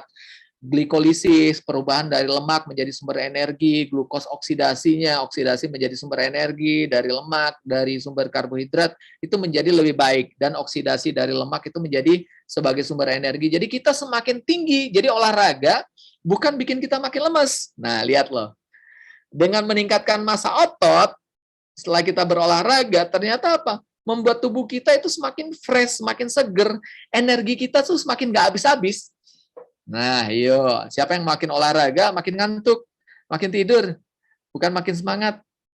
Makanya ada orang yang suka olahraga di pagi hari. Dengan porsi yang tepat, saat bekerjanya itu menjadi lebih fresh, lebih konsen, lebih fokus. Bukan malah lebih drop. Kenapa bisa lebih drop? Karena olahraganya porsinya nggak tepat. Ya, bagaimana olahraganya porsinya supaya tepat? Kalau di Semarang, ya di Telkom kita tahu ya ada Coach Ari di sana yang bisa membantu untuk membuat program, ya kan? Kalau di Jakarta, di Bandung ya ada macam-macam ya, ada Ulan dan sebagainya untuk membuat program latihan menjadi lebih baik. Apalagi nih Bapak Ibu, kalau olahraganya dilakukan dengan rutin. Udah tingkat kronis olahraganya. Fungsinya sampai kok pankreas bekerja menjadi lebih baik, semuanya menjadi lebih sensitif, lebih baik. Akhirnya apa? Secara menyeluruh level dari aerobik capacity, kemampuan aerobik kita menjadi lebih baik, nggak gampang lelah, ya kan? Kalau laki-laki itu kalau ditikung sekali, tikung balik, geber terus gitu ya. Jadi nggak gampang lelah, nggak gampang menyerah gitu kan. Kemudian glukos kontrolnya semakin baik, berkaitan dengan kesehatan, makanya insulin resistensi terkait insulin makin rendah, diabetes resikonya makin rendah, kemudian berbagai macam penyakit termasuk metabolic syndrome, dalamnya ada dyslipidemia, obesity, itu semakin menurun. Jadi olahraga sekali aja bermanfaat Bapak Ibu, apalagi dilakukan secara rutin. Jadi sayang kalau orang berolahraga itu hanya sekali. Ya, atau nggak olahraga, padahal olahraga bisa di mana aja, bisa kapan saja. Nanti saya ceritakan ya. Saya lanjutkan bagaimana olahraga lebih detail. Ini penelitian saya, tele-exercise 12 minggu. Jadi tele-exercise itu olahraga, tapi dilakukan secara live. Dulu kita kayaknya pernah olahraga bareng ya. Sama Bandung, kalau nggak salah, kayaknya pesertanya juga sama-sama. Rame juga. Jadi itu dilakukan, kemudian olahraga secara live, jadi ada interaksi dengan coach, bukan nonton video ya. Kalau nonton video tuh banyak yang terjadi adalah gini, video itu kebutuhan untuk ditonton, bukan untuk diikuti. Kecuali ada disclaimer ya, bahwa ini olahraga buat Anda pemula, ini olahraga di video ini untuk Anda yang sudah berolahraga selama 5 tahun. Jangan sampai pemula kemudian ngikuti olahraga, ternyata olahraganya untuk anak remaja yang udah 2 tahun berolahraga, kemudian karena ditonton atau di-share di grup, para senior kita kemudian mengikuti latihan yang sama. Akhirnya apa? Justru bukan manfaat, justru malah mudarat. Ternyata olahraganya terlalu berat. Yang harusnya tubuh bekerja menjadi lebih baik, malah drop, malah menjadi kacau balau sistem di dalam tubuh kita. Selama 12 minggu, terkait dengan profil lipid, ternyata terjadi penurunan. SE ini saya kasih olahraga tele-exercise yang ini disertasi saya, hanya 30 menit di jam kerja. Dari jam 11 sampai jam 11.30. Di jam kerja. Jadi saya nggak melakukan itu di luar jam kerja. Di jam kerja, di kantor itu saya hanya butuhkan 1 kali 1 meter aja. Di pinggir meja kantor, jadi nggak ada alasan. Dan itu pakai handphone atau pakai laptop bisa dilakukan kan? Karena tele-exercise. Di kamar Bapak Ibu juga bisa dilakukan. Jadi ternyata yang melakukan strength exercise, hanya latihan beban saja, selama 30 menit, seminggu 3 kali, terjadi penurunan kolesterol yang paling besar selama 12 minggu. Nah, walaupun hanya latihan strength aja loh, nggak pakai kardio. Ini yang pakai kardio nih, terjadi penurunan, walaupun nggak besar. Oke. Dan signifikan ya penurunan terkait dengan latihan strength terhadap kolesterol. Jadi kalau punya kolesterol tinggi, ayo latihan beban. Jangan sampai nggak latihan beban. Supaya apa? Udah terbukti menunjukkan bahwa latihan strength atau kombinasinya dengan latihan kardio akan memperbaiki total kolesterol.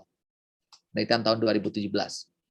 Nah, kalau kita lihat di sini penelitian lain terkait dengan LDL kolesterol, di sini ada apa dengan LDL kolesterol? Nah, kalau kita lihat ini, ternyata olahraga dengan strength saja ternyata menurunkan paling besar LDL. Low density lipoprotein ya. Ternyata profil lipidnya diperbaiki. Jadi latihan strength saja atau kombinasi memperbaiki kadar LDL, penelitian tahun 2009. Ada penelitian lain lagi terkait dengan HDL kolesterol. Ternyata kalau untuk meningkatkan HDL bahasa kasarnya lemak baik lah ya. Karena lemak ini membawa lemak-lemak yang ada dalam tubuh kita itu dirubah menjadi sumber energi. Jadi jangan sampai terjadi penumpukan. Jadi dengan dikombinasikan SC itu strength cardio, ada kombinasi latihan strength, latihan beban dan latihan kardio, ternyata itu paling baik meningkatkan high density lipoprotein. Ya kan? Ini ada penelitiannya juga yang sejalan dengan ini, dan yang terakhir triglyceride, ya kan? Ini juga kalau kita indikator terkait dengan terjadi penurunan berat atau penumpukan lemak, artinya triglyceride-nya akan tinggi. Nah, kalau kita lihat di sini ternyata latihan strength cardio terbukti secara signifikan menurunkan triglycerid itu paling besar. Nah, jadi kalau mau menurunkan triglycerid dengan latihan strength digabung dengan latihan kardio. Jadi semangat ya buat teman-teman, hanya 30 menit di jam kerja. Di jam kerja itu karena penelitian saya pada pekerja di salah satu perusahaan. Di 3 perusahaan. Jadi dilakukan di jam kerja dan terbukti. Walaupun ada yang bilang di jam kerja, masa iya sih bisa pakai baju kerja? Bisa. Ini latihan-latihan yang saya pimpin sendiri selama 12 minggu, seminggu 3 kali saya bikinin program latihan, ternyata terbukti loh. Memperbaiki profil lipid. Jadi nggak ada alasan untuk nggak olahraga. Bapak Ibu, sudah olahraga? Sudah ke olahraga hari ini? Oke, saya lanjut ya. Ini gambaran. Ini exercise yang saya berikan selama 12 minggu. Apa aja? Minggu pertama, minggu kedua, saya lakukan anatomical adaptation. Ini kalori yang keluar nggak banyak kok, Bu. 275, 265, ya 214 sampai paling tingginya ya sekitar 335 kalori. 214 sampai 335 kalori yang saya berikan baik latihan kardio maupun latihan aerobik. Ya kan? Yang strength cardio, yang ini yang warna hijau ini latihan yang gabungan. Strength cardio dan juga latihan strength dan juga cardio. Ini yang biru adalah latihan dengan strength saja. Latihan beban saja. Yang nggak jauh-jauh beda, ya karena emang saya ukur, saya sesuaikan dengan kemampuan klien saya di kantor tersebut, kemudian saya sesuaikan kalorinya sehingga hasilnya itu nggak ada perbedaan. Jadi dua-duanya ini dianggap sama kemampuannya. Oke, kemudian yang berikutnya adalah denyut nadi latihan. Ini denyut nadi latihan, ternyata saya lakukan dengan baik kok. Masuk di zona latihan. Taunya dari mana di zona latihan? Kalau kita lihat 60-80% nih. Training saya, latihan saya berada di zona latihan. 60, ada yang 58 sampai terakhir 74, 73, 74% intensitasnya atau tingkat beratnya. Saya nggak melebihi 80%. Jadi ini menariknya ya. Jadi cukup 30 menit dan itu nggak berat-berat amat dan itu dilakukan di jam 11 sampai 11.30 di jam kerja. Nggak ada alasan buat nggak olahraga dan terbukti. Dislipidemia itu bisa ditekan. Kemudian kebugaran dan sebagainya, ada 70 variabel yang saya teliti di sini. Nggak hanya profil lipid, termasuk gen di dalamnya. Oke, olahraga rutin dan juga pola makan. Ini juga ternyata terbukti loh. Olahraga aerobik maupun latihan kekuatan bermanfaat untuk mengurangi lemak dalam tubuh, termasuk memperbaiki profil lipid seseorang. Kemudian latihan secara rutin mendapatkan hasil yang lebih baik dibandingkan latihan secara akut. Ya, artinya dengan rutin, dengan kronis dilakukan terus-menerus, hasilnya pasti lebih baik dengan olahraga yang hanya sesekali-sesekali. Kemudian sensitivitas insulin menjadi semakin baik ya. Kemudian resiko diabetes akan diturunkan.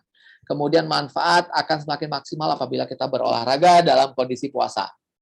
Artinya dalam kondisi defisit kalori, kemudian kita berolahraga, tentunya olahraganya porsinya harus tepat dan sesuai, maka akan terjadi pembakaran yang lebih baik, penurunan berat badan, kemudian fungsi di dalam tubuh kita itu bekerja menjadi lebih optimal.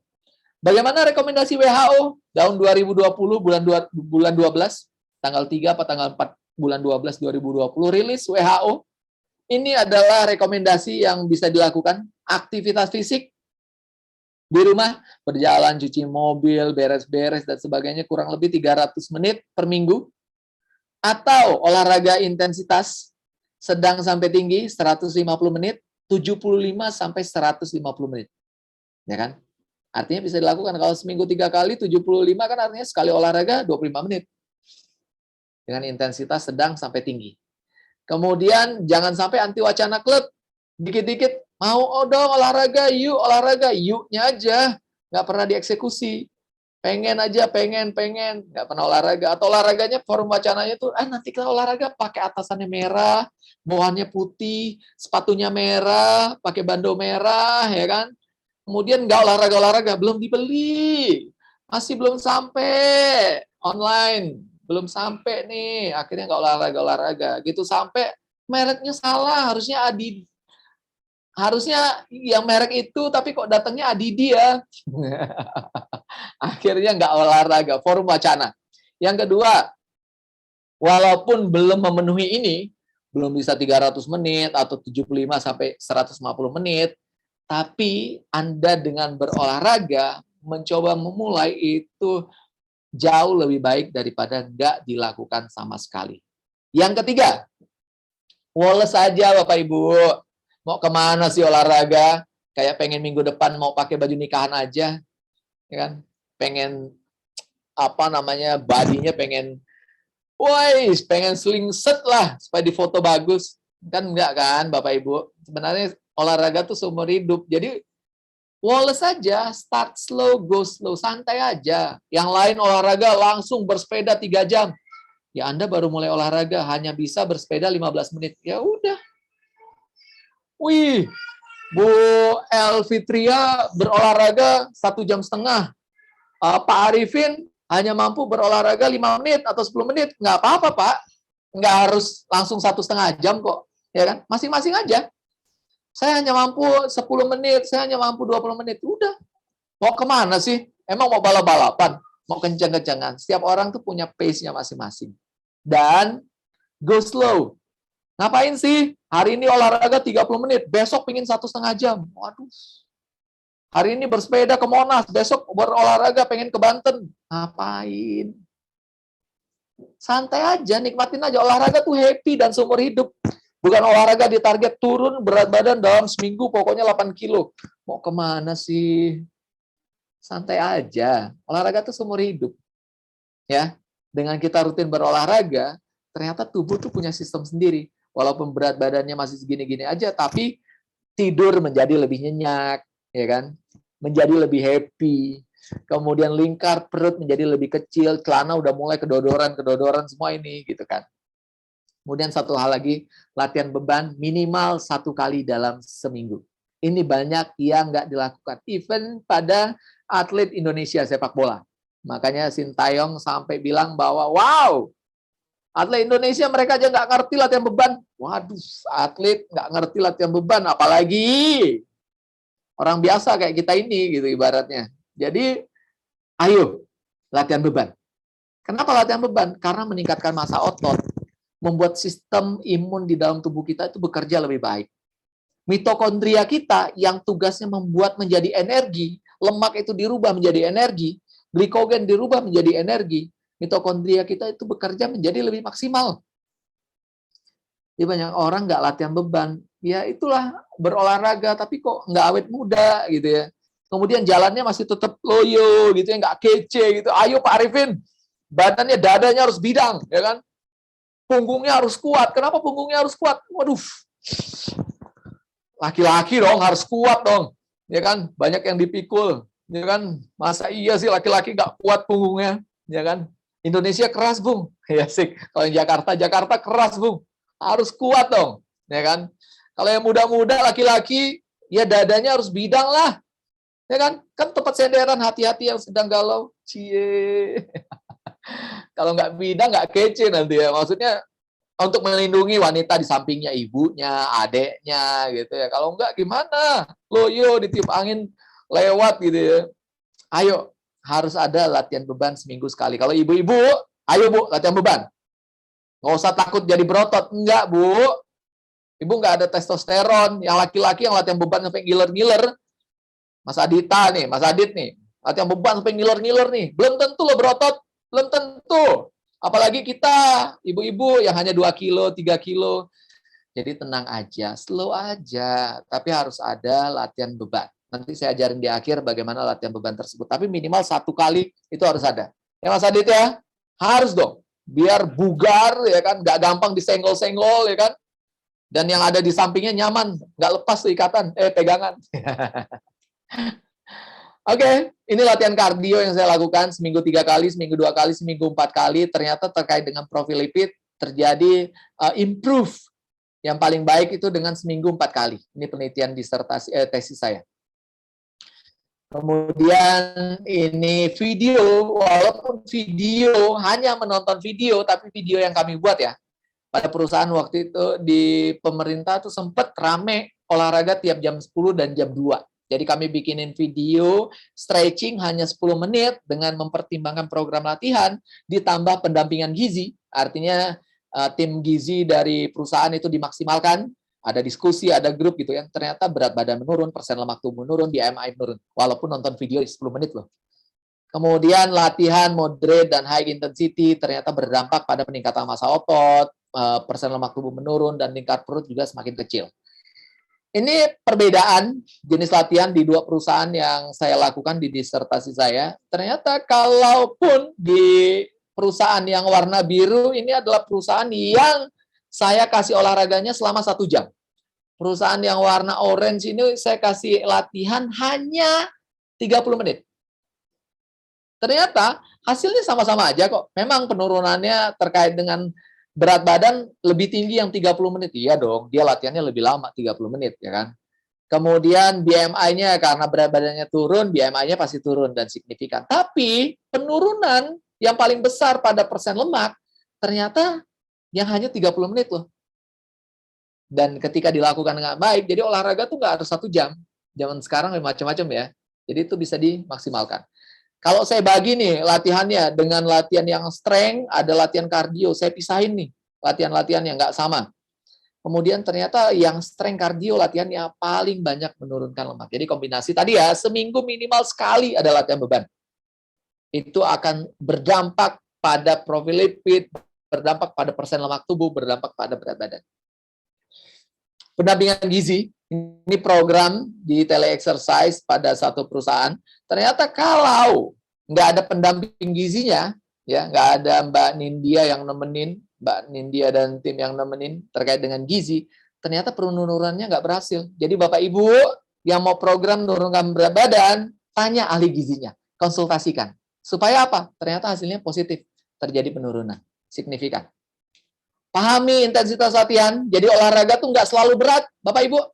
Sekali lagi ya, olahraga tuh nggak harus selalu berat. Olahraga tuh ringan untuk recovery, capek, untuk konsentrasi, stres, kerjaan banyak, kemudian olahraga ringan untuk recovery. Kemudian olahraga 60-70% dari denyut nadi maksimal. Denyut nadi maksimal itu 220 kurang umur. Umur saya pas nih, sama nih dengan Mas Adit. 220 kurang 20 tahun, jadi 200 kali per menit, itu 100%-nya. Sekarang saya olahraga ringan nih, 60-70%. 60 dari 200 kali.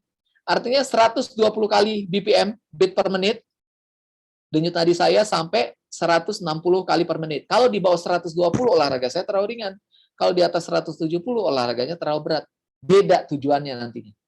Kalau saya pengen fat burning, makanya di artis ada yang olahraganya, kok cuma jalan sih? Ya nggak apa-apa. Artinya pengen menurunkan lemak dalam tubuhnya. Kenapa berjalan emangnya? Dengan berjalan artinya oksigennya lancar. Pembakaran lemak itu butuh oksigen. Jadi kalau orang yang lari-lari kencang, napasnya ngos-ngosan, oksigennya sedikit, pembakaran lemaknya nggak terjadi. Kok kayaknya cepet capek banget orang yang lari-lari kencang-kencang begitu? Ya iyalah, karena tubuhnya nggak sempat memproduksi energi lagi. Oke, saya lanjut ya, kayaknya saya kelamaan nih. Ini prinsip intensitas dan latihan.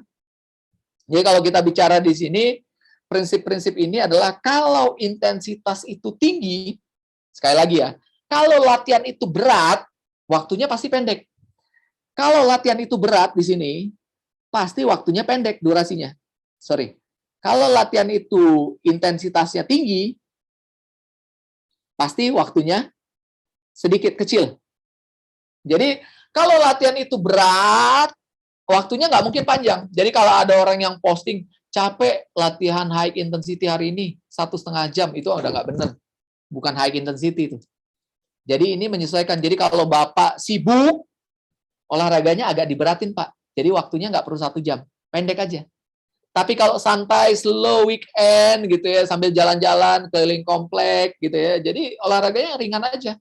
Nggak perlu lari, jalan aja sambil pakai masker ya. Jadi nggak dibuka-buka maskernya di luar. Jadi orang banyak olahraga di luar, jogging, buka masker. Wah, karena jogging.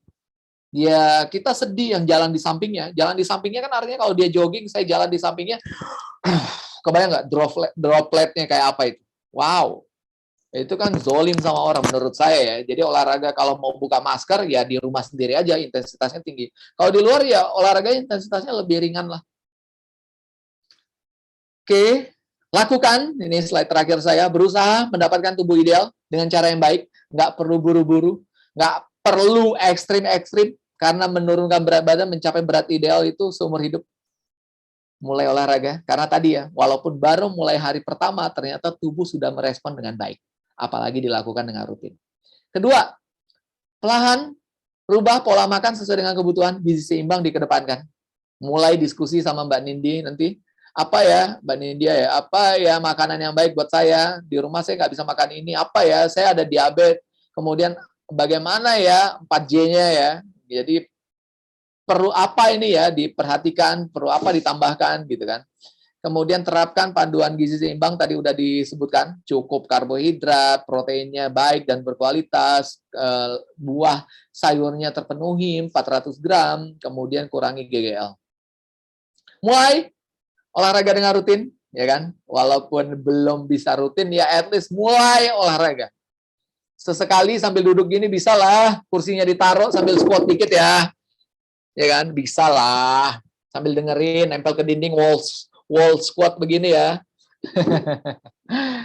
Oke, kemudian sederhanakan cara olahraga Anda. Banyak orang yang bikin rumit olahraganya. Ya mungkin karena pengen di videoin ya, pengen diposting. Jadi harusnya olahraganya sederhana, simple, kemudian karena pengen diposting, jadi wop, bahasa Belandanya pabelit. Jadi rusuh lah gerakannya, wah muter sini, ngelipet sana. Padahal tujuannya sederhana, pengen ngelatih otot quadricep, pengen latihan squat doang. Sampai dibentuk sedemikian rupa karena kebutuhan video. Beda lagi ya, kalau kita kan kebutuhannya bukan video. Pengen gaya hidup sehat. Jadi sederhanakan, nggak usah ribet-ribet Pak, Bu. Ada tangga sambil pegangan naik turun tangga. Itu ngelatih loh, biar nggak sarkopenia, Bapak Ibu.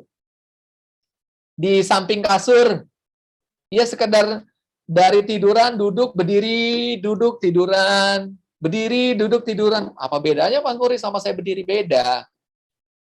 Duduk di kasur, berdiri, duduk di kasur, berdiri, itu meningkatkan quadricep. Jadi itu juga termasuk latihan kekuatan. Sesimpel itu kok Bapak Ibu. Besok-besok yang tadi di kasur, duduknya ganti ke kursi. Duduk di kursi, berdiri. Duduk di kursi, berdiri. Lama-lama duduknya di lantai. Berdiri, duduk di lantai, berdiri. Itu juga latihan kekuatan kok. Sesimpel itu kok Bapak Ibu. Jadi jangan ribet-ribet ya. Kemudian kombinasikan jenis olahraga Anda. Tadi ada strength, ada kardio, kombinasikan. Kemudian nikmati setiap proses. Dan jadi nggak perlu buru-buru. Santai aja, turun setengah kilo, turun 2 ons, ya oke, nggak masalah. Nggak harus buru-buru, kok mau kemana sih. Bagikan, posting, share di grup, supaya banyak orang juga yang ikut berolahraga. Ya. Ibu GM, segitu sibuknya masih sempat olahraga, masa iya sih kita nggak sempat olahraga, ya kan? Masa iya sih orang yang begitu sibuk aja masih menyempatkan diri olahraga, masa kita nggak olahraga? Karena olahraga itu bukan buat orang lain, Anda yang mendapat manfaatnya. Saya pikir itu aja. Saya Muri Kuswari, terima kasih. Assalamualaikum warahmatullahi wabarakatuh. Waalaikumsalam warahmatullahi wabarakatuh. Boleh kita berikan aplaus yang meriah untuk Bapak Muri Kuswari, Bapak Ibu, luar biasa sekali ya penyampaian beliau. Tidak terasa ya, saya sampai menyimak dengan sangat fokus begitu ya penyampaian dari Pak Muri. Begitu juga mungkin Bapak Ibu di rumah ini saya perhatikan biasanya ini Pak Muri di kolom chat ini sudah ramai dengan berbagai macam pertanyaan, tapi ini sepertinya Bapak Ibu semua nih terpana dan sangat fokus sehingga bisa menyerap semua materi-materi dari Pak Muri begitu. Meskipun masih ada beberapa pertanyaan yang langsung mungkin kita akan mendiskusikannya ya Pak Muri ya. Ya. Baik. Oke. Kita ke kolom chat dulu ya untuk Bapak yang sudah raise hand. Boleh ditunggu sebentar. Izin saya membacakan pertanyaan dari kolom chat Pak Muri. Yang pertama tadi dari Bapak Isu mengenai hiperkolesterolemia. Nah, ini pengertiannya apa dan bagaimana cara mencegahnya. Kemudian yang nomor 2 ini banyak ditanyakan juga Pak Muri mengenai lemak trans. Nah, ini apakah dampak lemak trans dalam makanan ini, kemudian dampaknya dalam kadar LDL maupun profil lipid kita. Silakan Bapak Muri.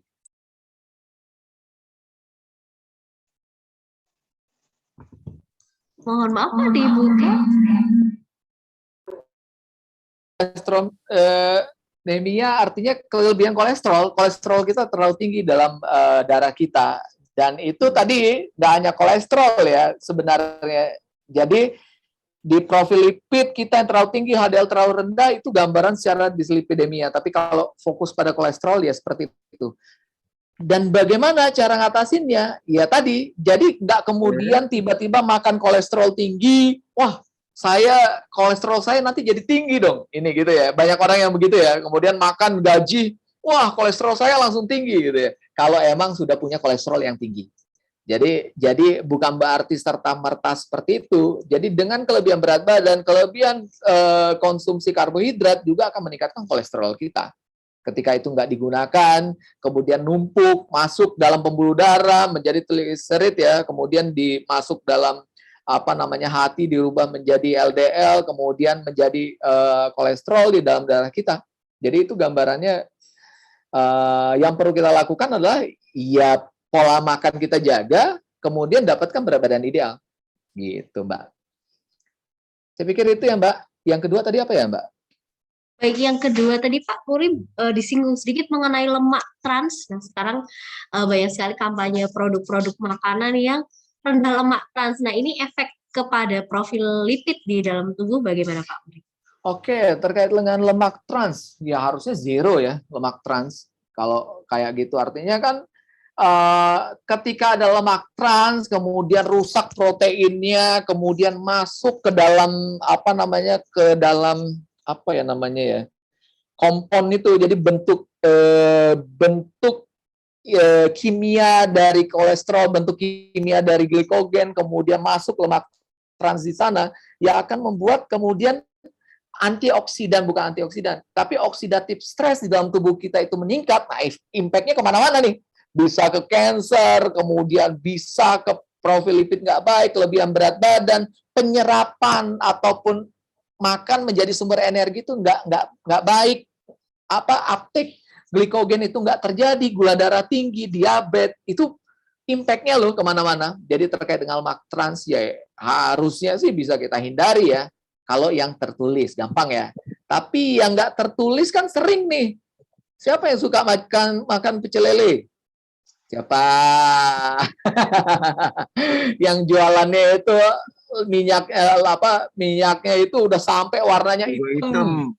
Nah, udah 5 kali, 4 kali, lebih dari 2 kali. Oh, bukan lebih dari 2 kali lagi, lebih dari 2 hari kayaknya itu dilakukan ya. Artinya proteinnya rusak karena masaknya terlalu panas, terlalu kering. Akhirnya yang terjadi adalah lemak trans terikat di sana.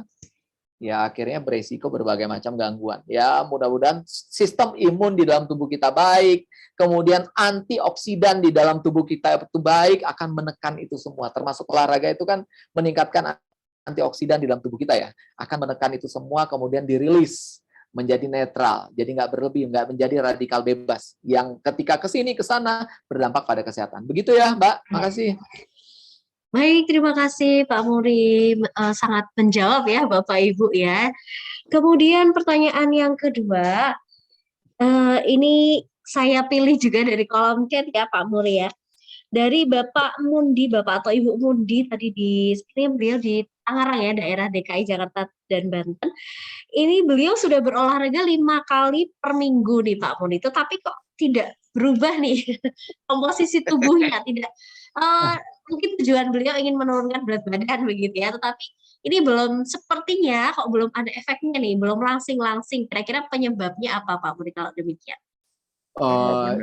Kalau kayak gini nanti saya kayak jadi dukun nih. Kalau boleh nggak bersuara, maksudnya bercerita olahraganya apa, kemudian 5 kali itu seperti apa. Mungkin biar nggak kayak dukun, jadi kayaknya bisa nebak saya nih. Saya juga nggak tahu olahraganya apa gitu ya. Apakah bisa ngobrol sebentar, Bapak, dijelaskan?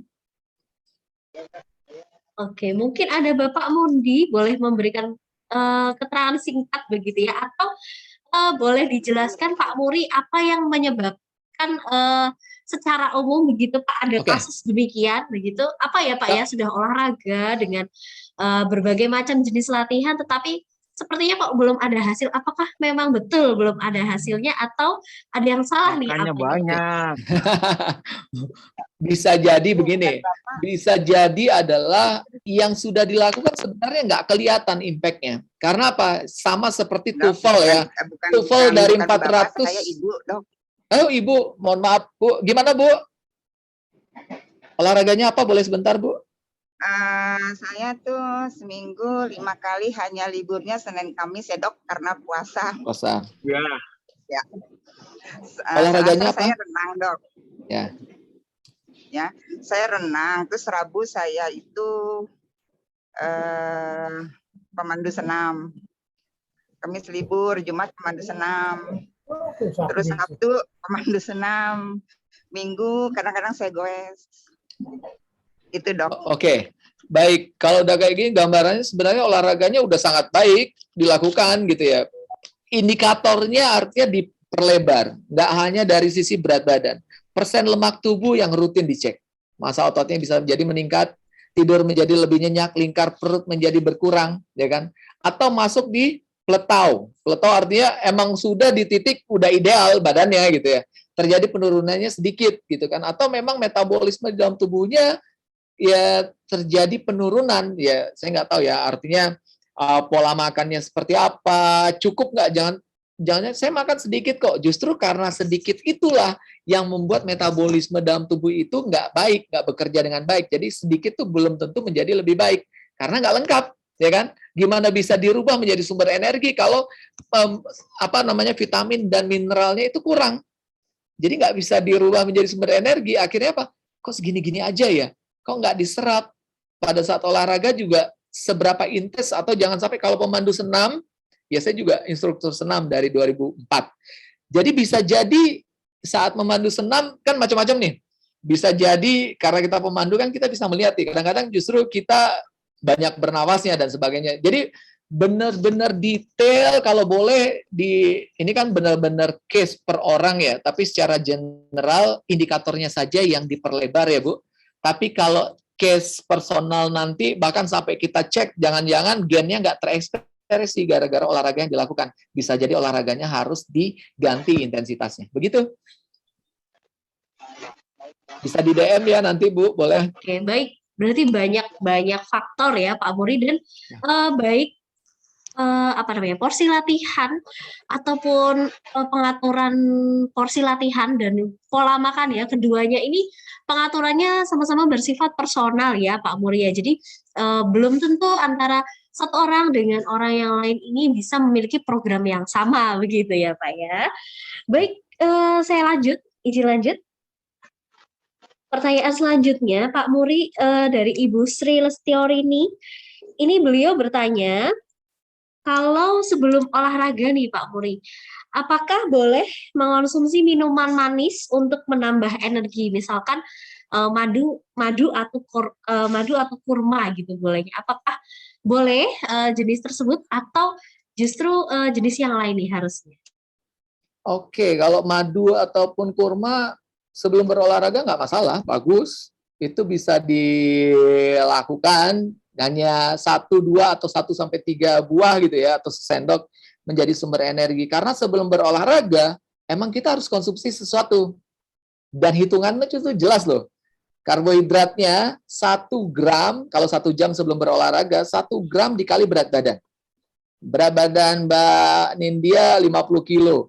Jadi 50 gram Mbak, sebelum berolahraga, 50 gram dikali 4 kalori, artinya sekitar 200 kalori loh. 1 jam sebelum berolahraga, ya kan? Kurma boleh, roti boleh, tergantung mana kesukaan. Biasa dengan kurma, oke, nggak masalah. Dan itu baik, gitu. Begitu ya, Mbak? Baik, jadi bisa diterapkan ya Pak Muri ya sebelum berolahraga, mengonsumsi tadi sumber energi dari karbohidrat sederhana begitu ya, kurma maupun madu ya. Baik, nah kita persilakan Pak Muri kepada peserta yang sudah raise hand. Mungkin ini mohon maaf kita silakan hanya satu orang dulu ya karena keterbatasan waktu kita. Kami persilakan kepada Pak Beni Juniardi. Silakan Bapak bertanya langsung kepada Pak Muri. Halo, selamat pagi Pak Muri. Selamat pagi Pak Beni. Suara saya cukup terdengar ya. Mudah-mudahan kualitas jaringannya bagus ini. Merdu Pak. Oke, siap. Pak Muri, saya ini ya sering mendengar nih kaidah emas olahraga ya. Kaidah emas olahraga adalah minimal 30 menit 3 atau 5 kali dalam seminggu.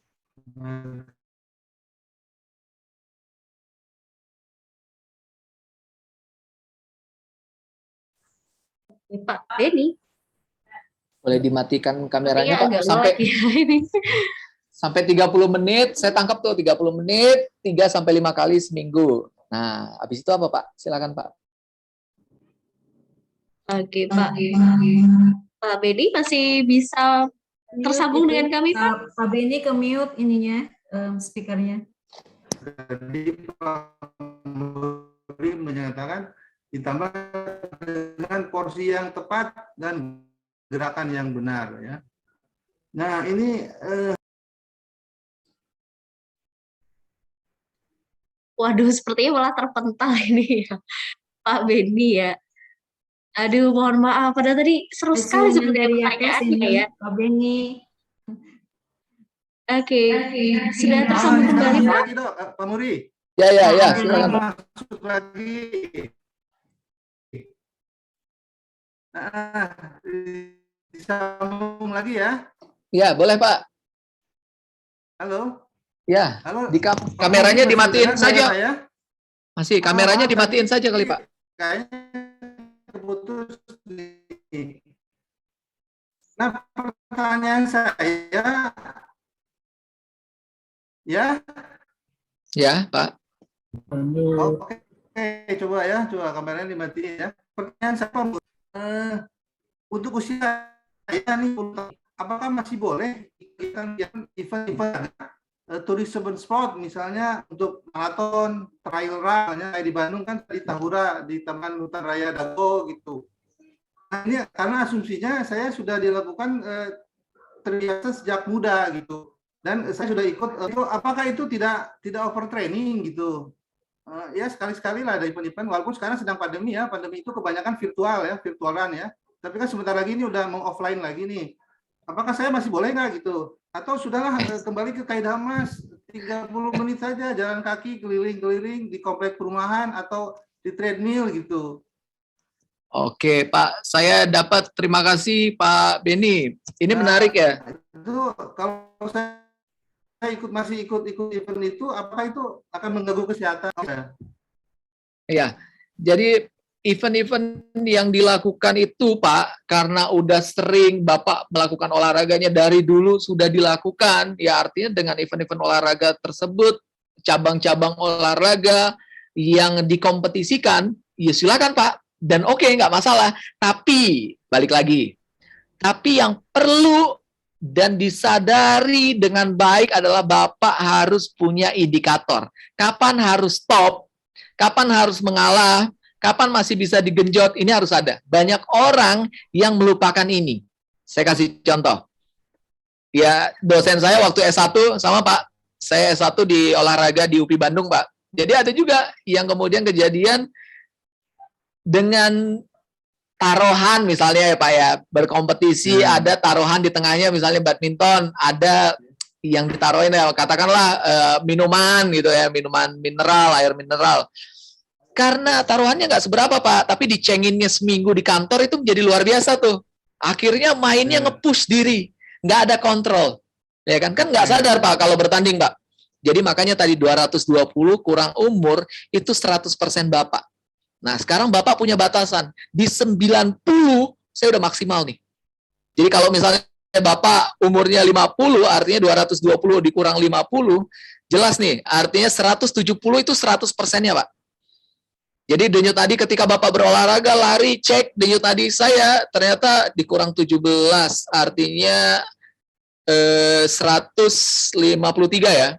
153 artinya udah clear nih Pak. 153 tuh udah 90% Bapak. Jadi jangan sampai berlebih lagi, segera turunkan Pak. Kalau bertanding kan kayaknya udah dari zaman dulu, tanding juga kan kompetisi ini kan buat happy ya Pak ya. Jangan sampai olahraga itu pengen manfaat jadi mudarat. Jadi indikator Bapak adalah kalau udah 153 denyut nadinya, segera turunkan Pak. Oke, atur, tarik nafas, turun ke 120, naik kenceng lagi kalau lari, Pak. Jadi mainkan di situ, Pak. Jaga intensitasnya. Jadi kalau di kondisi emas, olahraga 30 menit, sekali olahraga, 3-5 kali, itu kan sesuai dengan WHO. Artinya setiap orang dengan melakukan seperti itu akan berdampak positif bagi tubuhnya. Itu yang diberikan WHO, hasil penelitian dari seluruh dunia. Diambil satu garis kesimpulan 30 menit sekali olahraga 3-5 kali. Tapi untuk olahraga kompetisi, Bapak harus sadar, termasuk bersepeda ya Pak ya. Kalau bersepeda itu kalau sendiri, kalau yang kejadiannya kalau sendiri bersepeda itu ketabrak Pak. Gara-gara pakai headset. Tapi kalau yang duduk meninggal itu gara-gara bersepeda touring Pak. Karena touring ini banyak anak muda dan sebagainya. Ya, yang lain udah istirahat 15 menit, kita belum sampai. Baru sampai, yang lain udah jalan lagi. Yang lain udah istirahat 15 menit, kita belum istirahat. Akhirnya maksa. Kalau mau berhenti, denyut nadi saya udah nyampe maksimal nih, saya harus berhenti. Nanti ketinggalan, akhirnya maksa. Duduk, pecah pembuluh darah di jantung atau di otak, stroke, atau selesai Pak. Jadi, indikator Bapak harus ada Pak, dengan kondisi sekarang. At least pakai jam smartwatch ya Pak ya. Supaya Bapak bisa indikator, kapanpun bisa lihat kondisi Bapak. Dan kalau yang bagus bisa disetting Pak. Di 90% Bapak itu udah maksimal akan getar Pak. Anda harus menurunkan intensitas. Begitu. Makasih Pak. Oke, ya, jadi kesimpulannya masih boleh ya Pak Muri ya? Masih boleh dengan indikator Pak. Turun kelas ya mungkin ya. Ya, turun kelas lah ya mungkin ya. Iya Pak, bukan buat jadi juara Pak. Udah bosen kan Pak juara? Iya. Betul. Ya supaya exciting aja, supaya semangatnya Pak ya. Gitu, ya setuju Pak, setuju. Gitu. Siap, setuju siap. Pak. Terima kasih Pak Muri ya. Sama-sama Pak Beni. Baik, terima kasih Pak Beni. Sepertinya Pak Beni ini mewakilkan juga loh Pak Muri, karena banyak sekali Bapak Ibu juga ya, Bapak Ibu pensiunan senior-senior dari Telkom ini semuanya dari muda, dari dulu masa aktif itu rajin berolahraga gitu. Jadi sampai pensiun masih sering berolahraga dan memang beberapa memilih olahraga yang sifatnya kompetisi. Nah ini ya Bapak Ibu kembali kami menyampaikan gitu ya, sekaligus memberi mengingatkan bahwa untuk usia yang sudah lanjut begitu ya, memang sebisa mungkin nih jangan terlalu menganggap serius di olahraga yang sifatnya kompetisi begitu ya Pak Muri ya. Harus menetapkan tujuan olahraga memang untuk sehat saja ya, karena kalau juara kan sudah pernah tadi ya. Baik Pak Muri, terima kasih. Bapak Ibu juga yang sudah bertanya, terima kasih. Masih ada beberapa pertanyaan yang ada di kolom chat, namun mohon maaf Bapak Ibu karena keterbatasan waktu kita ya, sehingga belum bisa kita bahas semua nih pertanyaan nih. Semoga nanti masih ada ya waktu kembali kita ya untuk bisa berdiskusi mengenai latihan-latihan dan juga seputar kesehatan ya, pola makan dan juga kebugaran begitu ya.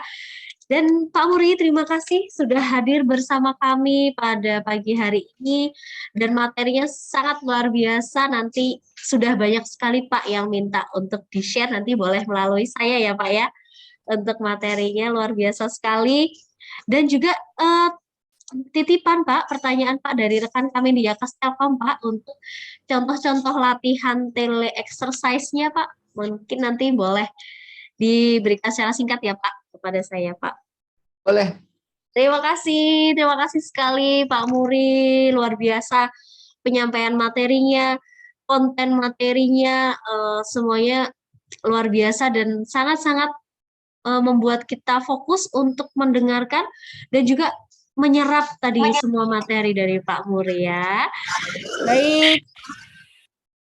Ya, Bapak Ibu, sayang sekali ya sesi kita pada pagi hari ini bersama Pak Muri sudah berakhir. Pak Muri selamat melanjutkan kegiatannya dan sukses untuk disertasinya. Amin. Semoga semakin banyak melakukan penelitian-penelitian yang nantinya terkait dengan gizi dan kebugaran, dan semoga suatu saat juga bisa menggait juga Pak kami ya Kestelkom. Pak siap, kami tim gizi siap selalu pokoknya. Baik, terima kasih Pak Muri. Terima kasih Bapak Ibu semua. Warahmatullahi wabarakatuh. Izin pamit, mohon maaf atas segala kekurangan. Assalamualaikum. Waalaikumsalam. Waalaikumsalam warahmatullahi wabarakatuh. Demikian sesi Terima kasih Mas Muri. webinar kita. Saya akan kembalikan acara kepada MC Mbak Distrika. Silakan Mbak Distrika. Terima kasih Mbak Nindi. Wah, menarik sekali ya Bapak Ibu. Webinar kita siang hari ini temanya menarik, disampaikan oleh Pak Muri dengan jelas dan penuh semangat. Semoga apa yang disampaikan oleh Pak Muri tadi bermanfaat, tentunya bermanfaat dan menambah pengetahuan kita. Untuk penanya terbaik ini dari panitia ada atau tidak, Mbak Nindi? Ada 2 orang, ini dari Mbak Nindi menginfo ada 2 orang Bapak Ibu nanti akan dihubungi oleh panitia bagi penanya terbaik. Diumumkan sekarang atau nanti Mbak Nindi?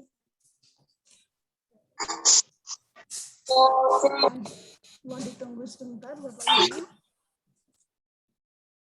Baik. Sudah ada 2 penanya terbaik Bapak Ibu. Ini dari panitia. Untuk penanya terbaik selamat kepada Pak Beni dan Ibu Sri Lestiorini. Selamat Bapak Ibu, nanti akan dihubungi oleh tim dari sentralisasi ya Kestelkom. Baik Bapak Ibu, tak terasa kita sudah di penghujung acara di kegiatan webinar pada hari ini. Sekali lagi terima kasih kepada Pak Muri Kuswari yang sudah berkenan men-sharingkan ilmunya. Semoga menjadi berkah ya Pak Muri, dan semoga disertasinya nanti lancar. Kemudian terima kasih pada Bapak Ibu peserta webinar yang sudah bergabung pada siang hari ini. Terima kasih kepada tim sentralisasi ya Kestelkom dan seluruh pendukung kegiatan webinar pada pagi hari ini. Mohon maaf jika terdapat kekurangan dalam penyelenggaraan webinar pada hari ini. Dan jangan lupa Bapak Ibu untuk bergabung di webinar selanjutnya di bulan Februari. Dan yang terakhir, tak bosan-bosannya kami mengingatkan untuk Bapak Ibu untuk selalu menjaga kesehatan, mentaati dan menerapkan protokol kesehatan. Demikian, wassalamualaikum warahmatullahi wabarakatuh. Waalaikumsalam. Waalaikumsalam. Terima kasih Pak Muri dan seluruh jajaran Yakes. Oke, sip. Undur diri. Sip. Tetap sehat ya, Bapak-bapak, Ibu-ibu. Terima kasih semuanya. Terima kasih Dok, makasih Dok. Presentasi luar biasa.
Bukan PAP tadi.